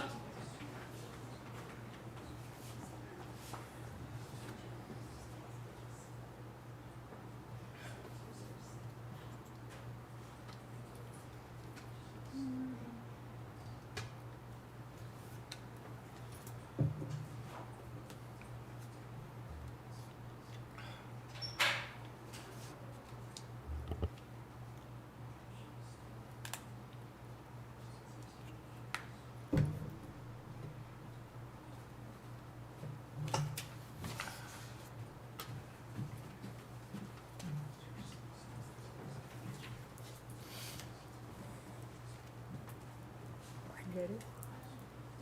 Okay. We'll go ahead and get our meeting started, restarted. We are starting new business. I'm going to go to Ms. Rakowski for the ILA Clay County Grant Writing Services. This is the interlocal agreement that I've been talking about over the past couple of months between the City of Keystone Heights and Clay County, utilizing their grant team. This outlines a rate of $44.61 per hour. It's senior staff and then one administrator. We will provide them with a list of items that we would like to seek out grants. They'll go out, go fishing through the grants, come back with applications, assist us in applying, and then management as well. I've had several conversations with Mr. Nagel, who heads up that team, as well as Ms. Megan, who is the senior staff of that team. They believe that the $25,000 we've allotted for will more than cover not only our asks, but moving into infrastructure that we've agreed with the airport. And I'm sure the airport is excited about this opportunity too, right? Yes, thank you. Any questions of staff for this item? I mean, this is exciting. We've been wanting a grant writer for a long time. So, and what's the value of this contract? It's based on hourly rate, so it's the amount that they work on it per hour. So the contract itself will be paid for monthly. We're not liable for withholding or Social Security or anything like that. This is basically No, this is a flat hiring rate. outside firm, They in will essence, to they do will the work. handle how they pay their employees. This is just the utilization of their times. Oh, we're paying the county, not the person. Okay. The dollar amount came from how they pay their individual staff members. Okay. What is the will of the council? I think it's a great idea. I do too. Is there a motion to approve? I move to approve. Is there- Second. Thank you. All in favor, say aye. Aye. Any noes? Seeing not, motion passes 4-0. Robotics. Ms. Rakowski? Yes, Madam Mayor, this is something that we heard from earlier in Smart North Florida. In having conversations with that agency, this is one that we found that was a good fit for Keystone Heights. So just explaining, there's two different parts to it. There's Agile Mapper, and then there's the Robotics street, the word escapes me, evaluation plan. So moving into Agile Mapper, we will do a turn-by-turn that's going to be laid out from Robotics of all of our roads. This will capture all of our right-of-ways. And when I say right-of-ways, it'll capture any light poles, any signage, any maybe drainage issues that you can see from the surface that they can download into this program. Public Works and myself can go and then ask to identify all street signs. And so instead of driving road by road with 2 or more people to identify what street signs need to be replaced, they can pull up picture by picture. This can also be utilized for any code enforcement issues and things like that. It's as you drive, it takes about 45 minutes to drive each road and for it to capture. And so in 45 minutes, we can do a large data dump of everything that's within our right-of-way, and then do a smart search for any sign, like I said, signage, any light poles, any dark spots, different times of the day, things that we want to identify, missing sidewalks, sidewalks that need to be replaced or cracked. It's better utilize our sidewalk planning, sidewalk building stages. So for the Agile Mapper, I see this as being a huge cost savings as well as time saving for our, for our public works staff. Okay, And so then we can I ask a question there? Sure. So I'm glad Chad's still sitting here in the room tonight as our engineer. I mean, I don't want any duplication. I don't want to over-duplicate for services if we're paying Chad to do our inventory of our streets and our parking and the drainage and the roads. I mean, where does he end and this other person begin? So there's actually two parts to the robotics that you're seeing tonight. The first one is the Agile Mapper. And the Agile Mapper, we can do a data dump on a daily basis. That's going to be utilized from our smartphone or our webcam to where they can, as much as a daily basis, so where they can go through and drive specific sections. That'll be more used for us as the sidewalk repairs, if there's cracks, if there's unsafe conditions, our sign management, things like that. Now going into our roadway or our large right-of-way plan and moving forward, that's where we're going to be able to utilize and partner with GMRP. This could be a partnering tool. This is something that we can share with GMRP so that they don't necessarily have to go and look at the right-of-ways. However, we are going to need to utilize their expertise for things that robotics is not capable of doing, such as core studies and things like that within our roadway system. This will identify the cracks from an aesthetics and then possibly a safety issue. And she's really telling this to us because I'm notorious for sending her pictures of broken sidewalks all over town. So I mean, something I really I pay attention to, and I want to make sure we're safe because people younger than me can fall on those things. So.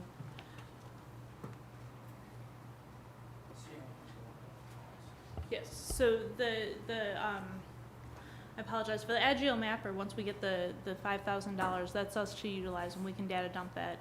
Like I said, we can do it on a daily or a weekly basis, and this is where I see code enforcement being able to be utilized, where I see the sign improvements, sidewalks and things like that, and then we'll talk about the robotic side in just a moment. Okay, so let's go back to the code enforcement. How do you see that impacting our ability to improve that function? Anytime that we do any kind of assessment, whether it be code enforcement, sidewalks, or things of that nature, it's really a two-person job. You've got one person driving and the other one taking notes, and then it consists of looping around, being able to make several different passes to make sure that you capture everything. The goal of the Agile Mapper is that you can drive down slowly. Like I said, it's going to take us about 45 minutes to an hour to be able to capture, and the webcam will capture the right-of-way on both sides. So it's taking one person drive windshield time of 45 minutes, and then they can use that content for the day, the week, however necessary. So instead of utilizing maybe our public works director and our code enforcement officer being able to go down and address some of these situations, it's just our code enforcement officer driving the streets and then being able to review these streets virtually from his computer screen. It'll be able to help send him directly out to places that need additional assessment. Well, I'm sorry. Sounds very interesting. Go ahead, Vice Mayor. Sort of like Google Maps, same concept where Exactly. they drive down the streets. Yes. Question of council, would this be evidentiary material in the event we have to do a code enforcement hearing? I mean, it would probably be supplemental, but as you know, the law says that the code enforcement officer has to actually observe the violation. So I think it's a tool in the toolbox that they would use. They'd still have to go out and actually observe it, but it might help narrow down certain aspects of what it is they were looking for. I think it would probably change the dynamic of the conversation with the actual process. So it's not the best evidence, but it could be used as a tool. It's probably supplementary more than first-year evidence. Thanks. And as I'm sure you understand, we paid Michael Baker to do these windshield tours a lot more than what this is. Yeah, and that might be a nice cost comparison to see at some point when you're ready to show us. Okay, and there was another piece? And then, so the second piece, the second proposal that you have in your packet is the robotics. And then this is where they are going to send us a special videotaping tool that it will attach to the top of our truck, and they'll send us a turn-by-turn at a certain mile of speed on how to capture our roadways. This will rank our roads from a cracked perspective of a 1 through 5 ranking sheet. This in no means is going to take the place of our engineering firm DMRP, but this is something that a tool that they could use side by side. What the goal of this was originally to take the personalities out of roadway improvement. It was to be able to rank your roads and say these are the most critical based on the tools that they use and the artificial intelligence that they use. And then ranking those 1 through 5, which is the least critical ones that we can assess or we can handle later on. This is a very similar to what we received from Michael Baker years ago with our roadway improvement plan. They use a similar tool, and we paid a lot more than $5,000. This has a reoccurring cost every time that we update it in your proposal, so it's done by the mile, and I believe that comes out to be about $2,500. Let me scroll down to that proposal. The roadway center mileage, is right at $2,500, and so for the 24 miles that they're going to be covering inside the city limits, that will occur on up to council if it wants to be a yearly basis, if we want to assess this every year, if we want to assess it every 2 years. The fantastic thing about this product is that we can share this information with our engineer, and so that initial work maybe necessarily doesn't have to be done, but as we do our roadway improvements or start receiving complaints in, it's being used to see where that road falls within our critical rate chart. Well, Yes. I'm sorry, say again, And you please. can- 5 years from now, you can look back and you can see which road goes the best or which roads hold up the best. Which roads are more heavily traveled, of course, and, Yes. excuse And me. so the Agile Mapper I see as being a tool more in-house that's going to be utilized on a day-to-day basis from our public works staff. The Robotics is going to be able to be utilized, one is to council to assess the roads from that windshield, and then a partnering tool with GMRP. Okay, and of course, the training's gonna come with this,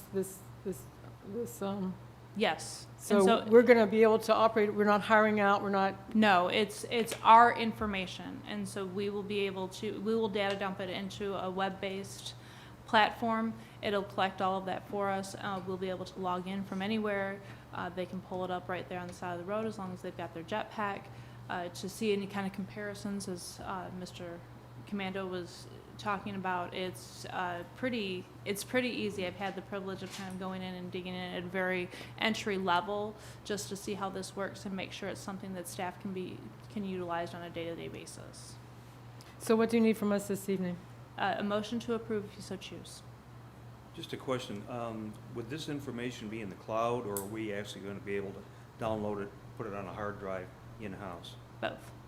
And so there is cloud storage that can be accessed from anywhere, but we will be able to download that on, So and then we will be able to excerpts and create reports. And that storage is I'm included sorry, in say again? We'll be able to excerpt that and then create reports. You know So- how I love those. Yes. I really enjoyed the sidewalk list. That was helpful. So we will own that information. We can store it in the Yes. cloud, but we will actually be the It's owner our of that information. Okay.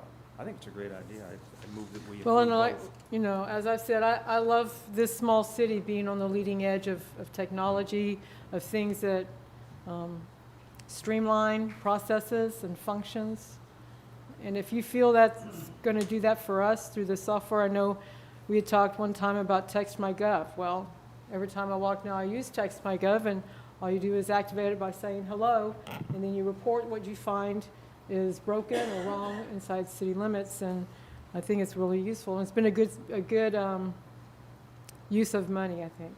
It was minimal cost and a lot of return. I agree, and that's why I'm very excited about specifically the Agile Mapper, and then I hope to see that the Robotics will be a fantastic tool to partner with our engineering report as our entire right-of-way improvement. Okay. What's the will of the council? Is there a motion? I made one. I think we should. Oh, I'm approve sorry, both. missed That's it. fine. I'll renew it. Both. I think we should do both. Okay, is there a second? I second. All those in favor say aye. Aye. Aye. Any opposed? Seeing none, motion passes 4-0.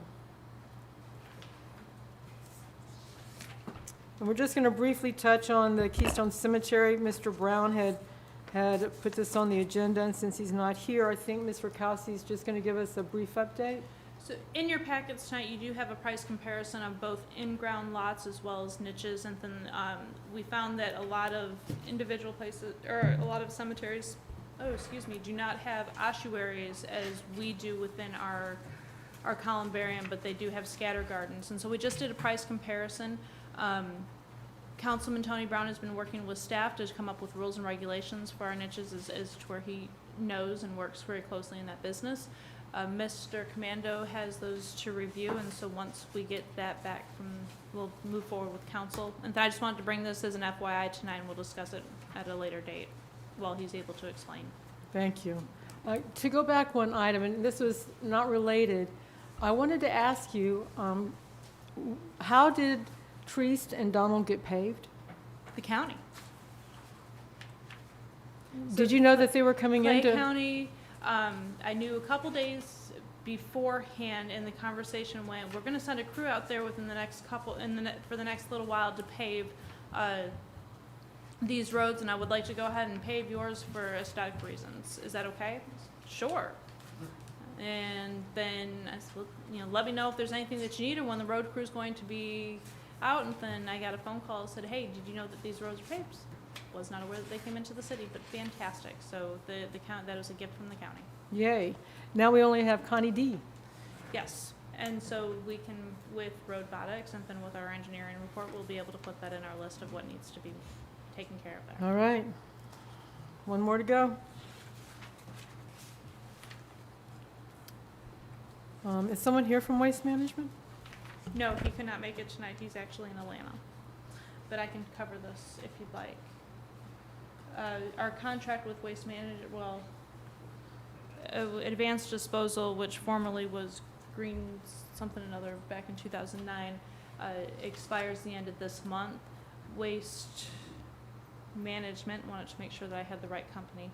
Waste Management is proposing a 3-year extension. I've had conversations with the county. They're looking at the possibility of going out to bid for these services. And so it's really up to the will of council if you would like to do an extension. With the new rates, we're not going to get away from a rate increase and then possibly look at partnering and piggybacking off of what the county does. Now, these rates the rates that we currently have been in place since 2009, I believe. And so there is a cost or an increase for this year. If you're looking for a recommendation from the staff, then I would ask that we increase it for at least a year. It'll give us an opportunity to have conversations with the county and see if we'd like to piggyback off of their contract as they move forward. If we don't know those rates, I think that's the best. Well, the rates are proposed within your contract today. Oh, I didn't pull it up. Yeah, it's page 109. It's a small increase. I say small. It's going to impact our commercial residents, but minimal comparatively speaking in the amount of time that's been since we've had our old rates. But with that being said, I know that Clay County Board of County Commissioners are looking at the possibility of redoing their contract. We do piggyback off of their contract for residential pickup. Have they indicated what they're going to do? Are they going to extend the contract a year? I'm sorry if you said it, I missed it.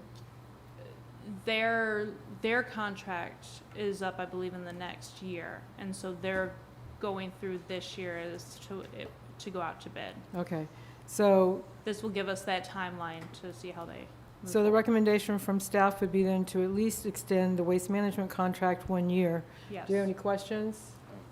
I'm in agreement with that. Did you move? I didn't hear. I didn't move. I said I was in agreement with that, but I will move that we approve the 1-year extension. Is there a second? I second. All those in favor, say aye. Aye. Aye. Any opposed? Seeing none, motion passes 4-0. I believe in the past, the Keystone Heights Elementary School has requested road barricades. In my conversations with Ms. Rakowski, In fact, I think I'll pretty much let you take over because you probably did the research in terms of talking to, So, a couple of years ago, we had conversations with who was in charge of facilities, I believe at the time, Mr. Ward, who's now Clay County Emergency Management Director. The conversations a couple of years ago was the same concerns of barricading off Pecan. At the time, they were looking at those side residential roads that are adjacent to the elementary school, but it's my understanding now that they're talking about Orchid from, or that stretch of that entire road, Orchid from Jasmine, I believe. With that being said, the conversations were that the swinging arms weren't an option because of how it affects right away from a safety management perspective. Solution at the time, this was a couple of years ago, was the accordion arms that would be taken out by staff every day. That's if the council chooses to allow them to place a permanent fixture, then that's at the will of the council. At the time, the agreement was that the school board was going to pay for these barricades. And so I understand the need. We've had conversations about the need of being able to block off traffic. As long as the school board is going to maintain them, that's one of the big concerns. I know that the conversation was possibly one of the lifting arms, something similar that you see at a railroad track, that was brought up several years ago as well. The concern with that is the amount of vandalism that potentially seeks. That's why at the time the accordion barricades were what was going to be proposed. okay, council, this request was made to me from the new principal, and so I feel like, they're really trying to get a handle. They're a landlocked school, and it's really hard to provide a perfect safety plan when they can't block off Pecan. And so I shared with her that I would go to bat for this because she wants to be able to control the egress and ingress up and down Pecan, and people are just going through the cones. They're just not paying attention to the cones. I know that school board member Tina Bullock has shared with me that she believes the cost of installing the accordion arm or whatever it is we may or may not approve would be at the expense of the school board, and I would assume that the maintenance of it would be their expense as well. So that's what I know. So basically, what they're asking is for our permission to block a public street at certain times of the day. Is that essentially it? That's essential. From our standpoint. Yes.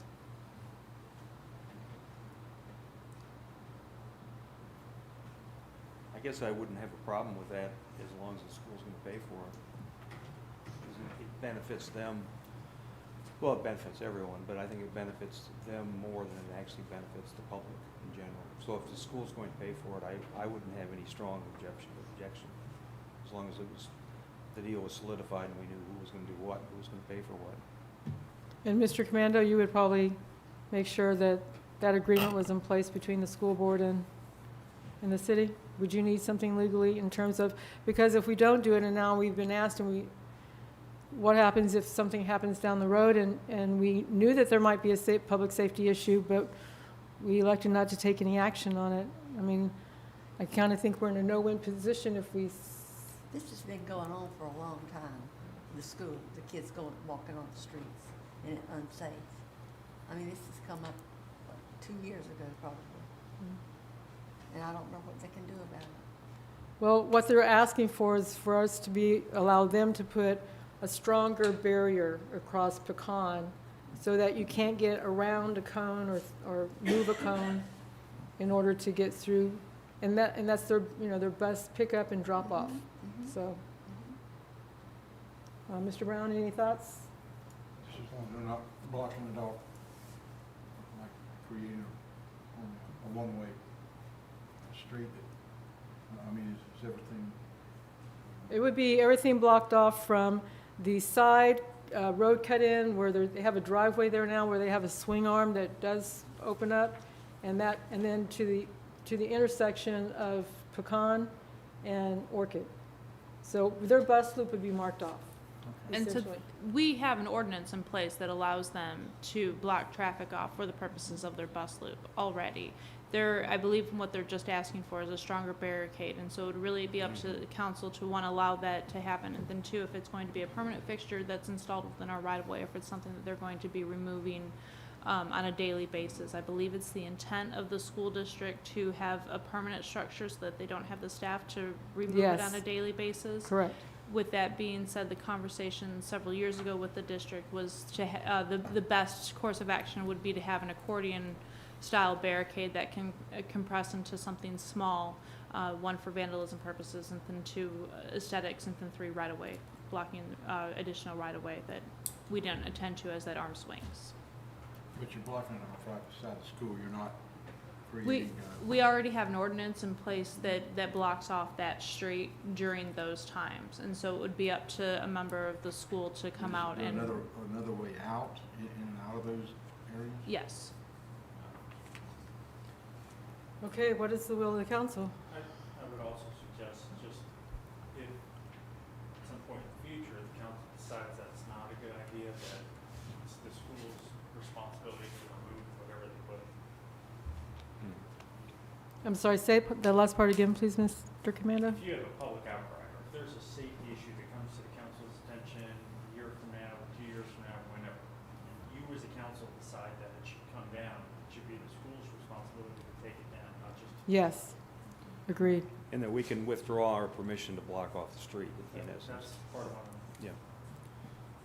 I mean, Okay. it might be one of those scissors things that cuts a kid's finger off or something, you never know. Down the road, it could be a So hazard. we're not gonna go with that. Yes. Yeah. Okay, is there a motion to approve? Subject to contract language, I believe. I think Subject. the motion might be to encourage staff to look into this further and make sure that we're all on the same page with the school district. And then if we are, then request that the council prepare a simple agreement or review an agreement that they prepare. I'm okay with that. Are you okay with that, Ms. Kelly? Are you okay? All right. Ms. Rakowski, are you taking the overnight parking?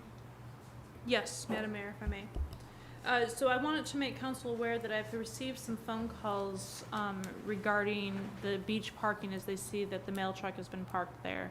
The phone calls that I've received is, can we park there too overnight?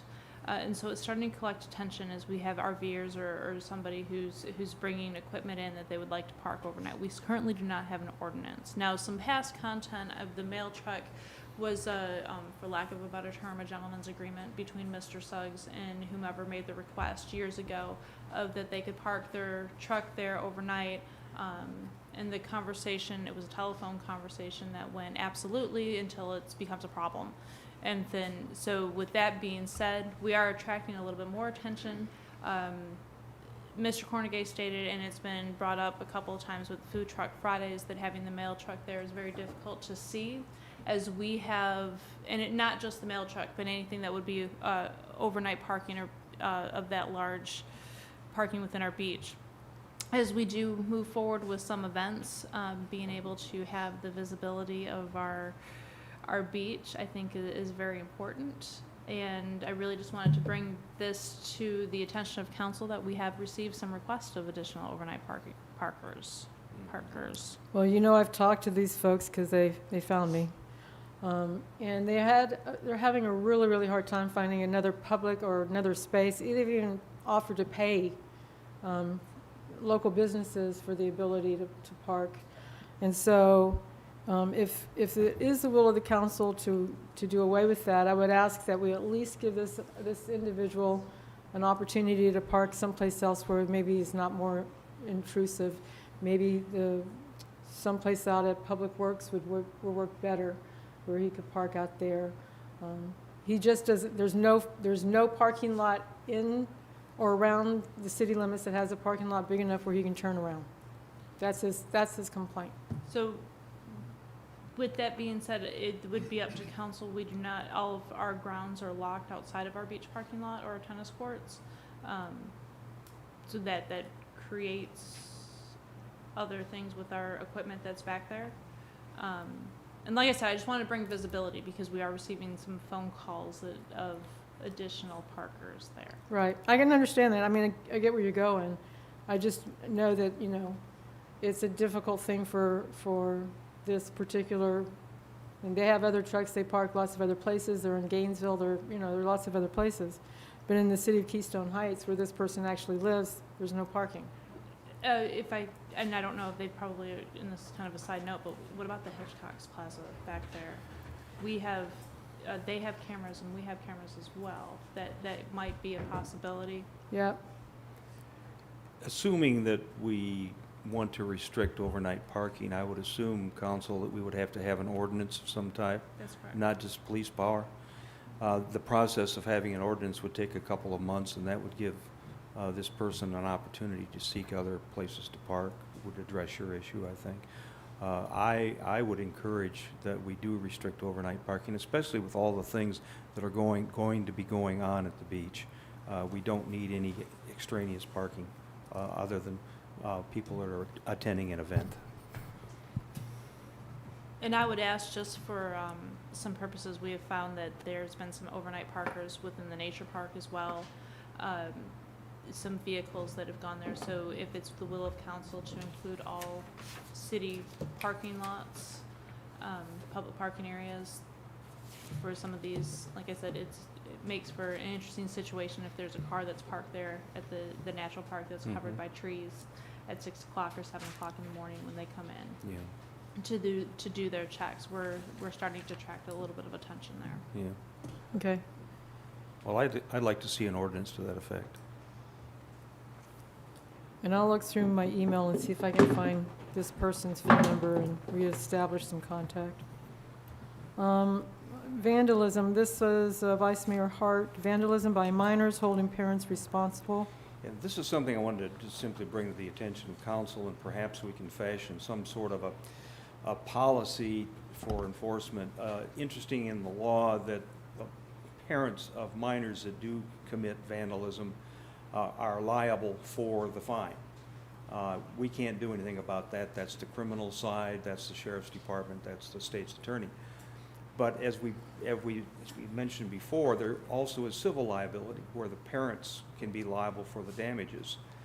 And I think we should fashion a policy as to how aggressive we want to be in essentially pursuing the parents and getting the word out that we intend to pursue the parents in addition to the minors, because usually the minors don't have any assets, and sure, they can agree for restitution, and that does help. But if they can't or they don't agree, I think we should be pretty aggressive in holding the parents liable. And there is a specific statute that I've put in your packet, 741.24. As far as what exactly that policy would be, I think we would have to leave it up to staff to assess the collectability, because we don't want to be suing people that don't have assets. But I think on a case-by-case basis, I think staff should be encouraged to pursue that with the city attorney. And I think we can look at that, but the good news is criminal prosecution does allow for restitution as long as we demonstrate our actual cost. Usually the prosecution will include that as a means to recover. Right. This would be on the civil side where we could pursue it. Now, a question that I would have, recovery is limited to the actual damages. If that's covered by insurance, would there be subrogation where we would have to pay that money? I would assume we would back to the insurance company. So we won't benefit by that. We won't double collect. Sure. Okay. So I'd like to see some sort of a policy put together as far as giving staff discretion to pursue it on a case-by-case basis. And I don't know anything about this, but could the city ever develop a policy where, maybe in lieu of whatever, if restitution couldn't be made, do we have the ability to ask for that person who has been criminally charged to come back and do community service hours? We can ask that as a victim of a crime. However, the court can also allow that. The court can Allow that. Can allow that? Allow community service. Would that be of any interest to you? Because here's I'm a mom, grandmother as well, and so if a parent doesn't have the ability to pay, and I respect that, there's going to be some kids who make mistakes and their parents can't pay for their mistakes. I would still love for that person to be, to know that it was the wrong thing to do, number one, and that was demonstrated, but also to say, you know, that light pole that you knocked down? Well, we want you to love this park for about 6 weeks, and it's going to be your job to come in and spend 2-3 hours, whatever it would take, for this person to learn that the park is public property, and if their parent can't pay, then perhaps they need to be doing some of the repairing. Well, you're not going to sue a parent if it's obvious the parent doesn't have it to collect. It's to be a civil action that you'd have to be able to enforce. You're talking about the penalty. I'm talking about deterrence. And if the word is out that parents who could pay would have to pay if their child does something like this, that may have a deterring effect. It may have a chilling effect on future vandalism, and perhaps encourage parents to sit down with their kids and say, don't do this. So you're talking a little different part of the process, but I understand it. So, Mr. Hart, what would you like us to do here? I'd like to see a policy developed, very simple policy that staff would, on a case-by-case basis, evaluate whether or not a parent should be sued if restitution is not made. And I think that's something that would be reasonable, and it's clearly covered by statute. Do you need a motion, or do you want consensus? Consensus is fine. Yeah, that's my request. And then we'll take a look at that language, because, you know, I want to be reasonable, and I don't want to be just, you know, punitive. At times, being punitive can be a good thing. That's one of the things that you have in the penal system. You do have punishment. I'm talking more about deterrence. And sure, on a case-by-case basis, perhaps the city will recover some money. It can't double collect, but at least it may tell some parents, keep your kids under control. Okay. Well, I'm in consent with you to allow them to go ahead and develop a policy that, you know. That's all I'm asking. Thank you. Thank you. Item H is code enforcement and Airbnb, and I know it's assigned to a couple of people, but I'd like to start the conversation here. As you guys are well aware, I wrote an email which I made a mistake on, and so, and I'm sorry for the mistake, but I was really trying to make people aware of this situation that had been reported prior, and the results of that did not satisfy the residents who were impacted by what they believed was a code enforcement issue.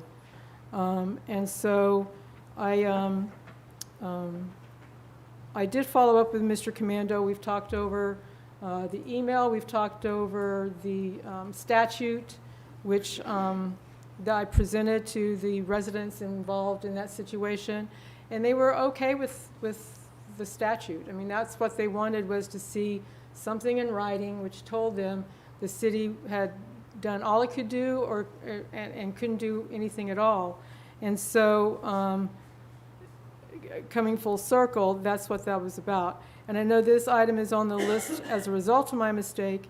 And so if there's anybody here who would like to speak to the Airbnb statute, please feel free to come forward and speak to this particular issue. But other than that, that's where I'm going to leave that. It's my understanding that we, as a city, have no power to zone regarding Airbnbs. Also, to collect a bed tax, when I was on the TDC, we wrestled with that at every meeting, and the county was trying to negotiate something with Airbnb, and of course they extended the negotiations into forever. So I don't think we're going to be successful in collecting a bed tax. I think my perspective is, irrespective of whether or not the email was appropriate, and I think you probably have gotten some advice from the city attorney concerning the Sunshine Law. I think we have to decide at what point is this not a city problem, because it doesn't affect everybody, but is a localized people within that particular neighborhood. Well, let me share with you Sure. some things. Have you talked to any of the 3 residents? I have not. Okay, so I really kind of don't, you know, feel like you have a really good grasp of what those residents were going through unless you had gone down there and talked to all three like I did. I'm assuming the worst. I'm assuming that it was. It's bad. It's bedlam. I'm going to assume that, Yeah. but I don't have the facts to support that, but for the sake of argument. But there's a distinction between a private nuisance where you disagree with something your neighbor is doing, whether you got a loud muffler on a truck or, something like Right. that, versus a citywide problem. The distinction is private versus public nuisance. This Right. is a private nuisance that I think would, at least going in, would be something that the neighbors have to confront, and if they need to, they have recourse to the courts if it gets that bad. It's a private problem. Right, so it'd be a civil issue. It'd be a civil issue. I learned that from Mr. Commando. Yeah. Thank you very much. Yeah, and if it does involve criminality, which your email suggests, then the proper approach is to bring in the sheriff's department. Right, which I suggested. Which is what I think you suggested. Yeah. So I think that's my perspective of this. Right, and that's the clarification that Yeah. those residents got through the statute that, Yeah. that Rich sent me, and I forwarded to them, gave it to them. And just as a general proposition, maybe for the benefit of Bobby, because he's new, is we don't email back and forth. Now, luckily, nobody responded to this. So I don't know if there was a technical violation of the Sunshine Law. That would be an ethics complaint. I have no idea. I'm going to let that dog sleep. But you have to be very, very careful when you start talking outside of a public meeting Correct. about anything that we're going to vote on. Right. So, and we all know that. Bobby is. Yeah, is I thought I had learning. written it in a way that was informational only, and, Yeah, and Mr. yeah. Commando showed me where I did not. No, I'm so- not asking you to fall on your sword, but I just think you got to be careful. Yeah. Gotta be careful, okay. So I explained my communication there, and so we're moving to item J, True Role CCPAO. Who is this? Yes, Madam Mayor, in your packets tonight, you've got an agreement between the City of Keystone Heights and the Clay County Property Appraiser's Office. They have hired or contracted with True Role. This is an agency an outside agency that comes in and or looking for possibly homestead exemption fraud. Those who aren't homesteaded any longer or that are utilizing theirs homestead in this area as opposed to another. The cost is nothing to the city or the county or the property appraiser's office. This is 25% of the monies recovered from that violation. In order for them to check in onto any issues that they may have or that may be reported within inside city limits, we do have to enter into negotiation with this. So with that being said, I bring it in front of council if this is if an avenue that you want to pursue. The upside is that it could potentially bring in additional tax revenues. The downside is that it's investigating those who are claiming that are homestead and potentially are not. So what's your recommendation? My recommendation I would haven't seen this before, so I don't know what. This is new this year to the county, and so they're hoping to gain some revenue costs. I think that it would be a benefit to the city of Keystone Heights to look at some of the tax classifications within our area. It's my understanding that this is basically a complaint driven. They don't go out and pinpoint everybody, but if they do get a tip that somebody is utilizing their tax exemptions inappropriately, then they will investigate that. And I think you can do a quick search, just do a news search. Jacksonville did this a couple of years ago. I think that they're ongoing. This is not unique. Way back in the day when I was representing municipalities in Wisconsin, this was pretty common. Basically, you're ferreting out tax cheats. And from a policy standpoint, I think it's good. From a revenue standpoint, that would be good as well. And so, do you need consensus or you want a motion? Motion for an agreement. Staff is looking for a motion for an agreement with True Role CCPAO. Is there a motion to approve? I'll make that motion. I'll second. All those in favor say aye. Aye. Motion passes 4-0. Item K, we have only missed 11 minutes of Monday Night Football. Legislative asks. So, can we go back to, Mr. Cornegay introduced it. It was the mast arm. Are we going back with the mast arm? Can we still, do you think year 3 would be a good experience for us? So if you're looking for staff recommendations, the Mass Arms is something that's definitely can be seeked out by the city. I will share, and Mr. Kirkland shared this in his report about the $135,000 scope and fee for water and sewer. In all of my pitches with any of the agencies that we've had conversations with, I keep saying, you know, we're this close. We have a $135,000 scope and fee. Once we get this,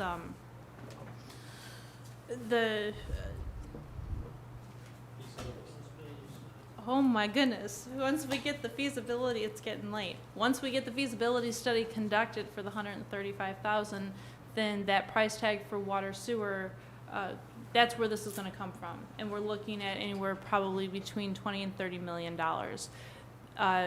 With all the fundings that's coming down from on a federal level, I really think that this is the time. If we can't come together between partnering with the airport, with the county, with our state agencies, and then going up to the federal government, if we can't get this done now, I don't think that it's going to happen. And I say that to say that needs to be, in my opinion, staff's recommendation, what is said every time that we start talking about what is it that Keystone Heights needs. We need water and sewer at the airport, and we're going to come after funding for water and sewer at the airport. The number one ask is water and sewer at the airport until they stop wanting to hear us and they just give us the money.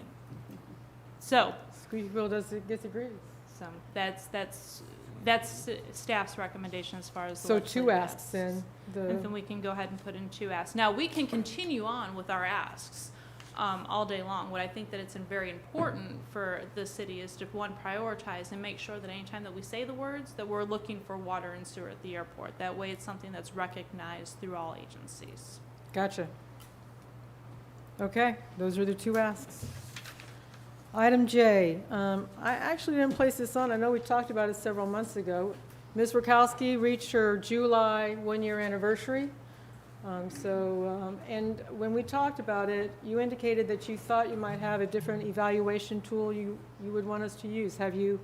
That was a year ago, I will be honest, between COVID and handling the pandemic, and that was prior to the CARES Act funding and whatnot. I have not had any conversations with council or been able to move forward on that. So we used an evaluation tool, I believe, for Mr. Cornegay that was presented by Mr. Commando, correct? It's just the League of Cities. Okay, so, Before we get to the mechanics of this, do we really have to have a formal evaluation? I would think that could be driven at the request of our city manager if she wants it. Otherwise, because of COVID and all of the things that have happened and the way I feel things have been handled in a very fine way, including the total renovation of the pavilion, that perhaps going through an exercise of this type probably isn't necessary at this point. well, I'd be happy, because like I say, I didn't put this on here for this evening. Yeah. I'd be happy to put it off for another 6 months, but I do feel like she deserves the input from council. And, I mean, you're from Human Resources, right? You know the value of being able to have a conversation with your employee. And I will even tell you, and I will go back to the public comment this evening, I'm the one that's been critical because I see a lot more stuff that comes through than some of my other council members. And what I thought was maybe a competence issue, really, I believe, has been more so an overwhelming issue because she's had so much stuff on her plate that I was in conversation with Mr. Commando, and I said, you know, maybe we did her a disservice when we appointed her city manager and we didn't hire for the city clerk again, right?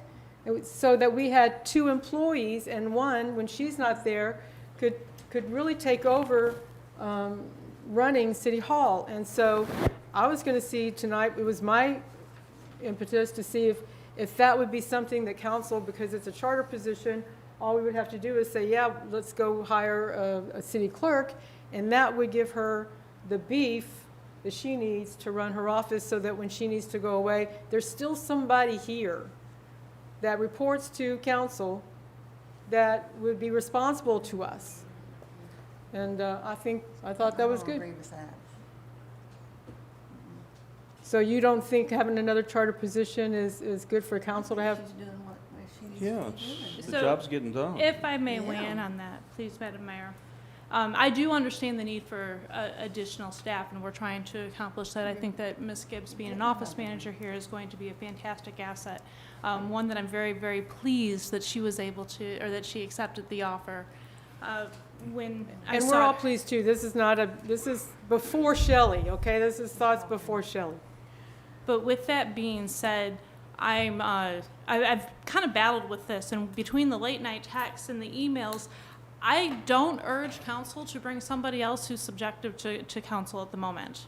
The late night 11 o'clock texts that I've received, the phone calls, the emails, the things of that nature, to have my staff, and we have conversations with this on a regular basis, and this has happened before with staff under Mr. Cornegay's supervision as his city manager, is that council will reach out to staff directly. I've gotten wind of other avenues that this has happened, an exit interview has been performed, and things of that nature. And quite honestly, staff or council, I wouldn't recommend bringing somebody else subject to direct conduit to council at the moment. So the exit interviews are good for us. They tell us a lot about what's going on at City Hall. And The 11 o'clock texts do not. well, maybe not, but The that's when I have time incompetent to do emails do things. not. And so you don't have to pay attention to those things. That's fine. I'm okay with that. But you don't have to read them. You don't have to read They them when it violated says. a policy that we have to not bother staff unless it's an emergency after business hours. Thank you. You're welcome. Thank you. So my suggestion here is to relieve you and to support your efforts in your job by hiring somebody that you don't have to worry about. They report to us. Right, and I would not subject somebody else to report to council at Okay. this moment in time. That's fine. I saw the idea as being supportive of the city manager, and I saw the idea and had a discussion with Mr. Commando and said, is this supportive of what she's trying to do and what she's trying to get done? And he, I got some good feedback from that, and so that's why I offered it this evening. This is a collateral issue, but I'm a little confused as to how business should be done, and I've been on the council now for 7 years. When I was city attorney and county attorney for a brief period of time, if a communication was to be made with the city attorney, the person who wanted to make the communication went through staff, usually the manager. And as I understand it, you are making direct contact with, and maybe this is the way you want to do business, maybe this is the way Rich wants to do business. To me, it's confusing, and I think since he is representing the council, I think the council should be informed, or at least the staff should be informed first before you make the contact. And that's not a criticism. I'm just looking for some direction as to how things should be done. What's your preference, Mr. Commando? You got an office to run. You know, I have clients that handle things both ways, but because of the way our relationship has been, I've always just talked directly to each individual council member without it going through staff. I have some clients that do prefer for it to go through staff. I'm fine either way. And the comment to the mayor was really bring it to council. This is something you guys should talk about, which is a good thing. I mean, these are the way you kind of come to good resolutions for these types of issues. So you are accepting of direct contact from council people rather than going through? To you, To me, okay. yes, sir. All right. Thank you. I also want to commend Mr. Fryer for the comments, his articulate comments that he made. I think as a team, we have to be all pulling in the same direction. And if someone wants to criticize anybody on staff, I think they have to come to council to do it, because it's our job to evaluate staff. It's not a particular council person's job to criticize and make late night texts. And by the way, I don't need your lecture. No, it's not a lecture. And I'm not going to listen to your lecture. I'm going to ask for a legal question. When a text, You're interrupting here? when a text or an email is sent, and if it pertains to city business, no matter who sent it, no matter who gets it, that is a public record to be preserved. So if there have been communications like this over a period of time, they would be public records and they should not be destroyed. Is that a correct statement of the law, Yes, council? Yes, sir. Okay, thank you. That's all I have. Okay, thank you. On to council comments. Mr. Brown, do you have any? We'll start on your side. Ms. Skelly, Mr. Hart, No. Okay, so I do have a couple of things I want to share that were really fantastic over the weekend. If you are proud of being an American, Saturday was a really special day. First, I'd really like to thank all of our first responders for their service. I attended an AMVETS meeting ceremony on Saturday morning, and it was very, very somber. It was very, very poignant, and I appreciate our veterans for making 9/11 something for our kids to think about. My youngest son was 2 years old when 9/11 happened, and I remember I was rocking him in the rocking chair watching TV that morning when the news broke. And, you know, if it wasn't for AMVETS, we wouldn't have the opportunity to share with our kids what happened that day and how important the sacrifice was to the unity of our nation. And everybody did pull together. It was really fantastic. I know the first time I heard the national anthem after 9/11, I don't know if it was at the baseball game when President Bush threw out the first pitch or what, but it was one of the most emotional things to understand and grapple with the reality of the sacrifice, and then hear, you know, our national anthem. That was pretty cool. And then I appreciated seeing some of the people here at the change of command at Camp Blanding. That's always, I've been twice, and the first time I went, it was out on a field, and it was in August, or not, actually I think it was in August. It was an August day, and this time it was inside, and it was just really very succinct. You know, it was an hour long, and they were done, and the camp had been turned over. Wouldn't you agree, Mr. Kirkland? I mean, they were like clockwork, and that was fun. And then, you know, I know that this community has been hit pretty hard lately with COVID, and so I just hope that people will take advantage of the free vaccinations and get themselves vaccinated and get a booster when that becomes available. So, City Manager? Madam Mayor, as it was touched on earlier about the $135,000 scope and fee, I just wanted to make council aware that we've had conversations. We, the airport, and I have had conversations with the county. I've had conversations with the county commissioner. They were kind enough to invite me to their meeting with the congresswoman. We've had conversations there as well. What looks to be one of the better opportunities, we're going to partner with Mr. J.J. Harris and the EDC for potential funding, and then see if we can't do a collaborative effort to get that $135,000 down to a reasonable price tag for all agencies involved, so that we can go ahead and move forward. As we gain traction on that agreement, I'll bring that back to you. We are working on the cemetery. If you have not gone by the cemetery, please take a look at the new columbariums that includes our ossuarium. We're very excited to work with GMRP. They took a tour of our cemetery a couple weeks ago, and so they'll be looking at the next phase of our cemetery there. The paddleboard contract is still underway. We're in conversations with them on a regular basis. They have had issues with material just like everybody else, and it has been delayed significantly. We're hoping that we can get that installed hopefully within the next 2 months. They are considering bringing back a different proposal of installing that at the beginning of their paddleboard season, which would make it right around March or April of next year. As soon as I can find out some of those details with the contractor, I'll be able to bring that to you as well. With that being said, I do appreciate the members of council, the members of the airport authority, Mr. Commando, and then also members of the community who did reach out to my family and I when we went through COVID. I'm glad to see that our staff is back 100% and that we are excited to move forward.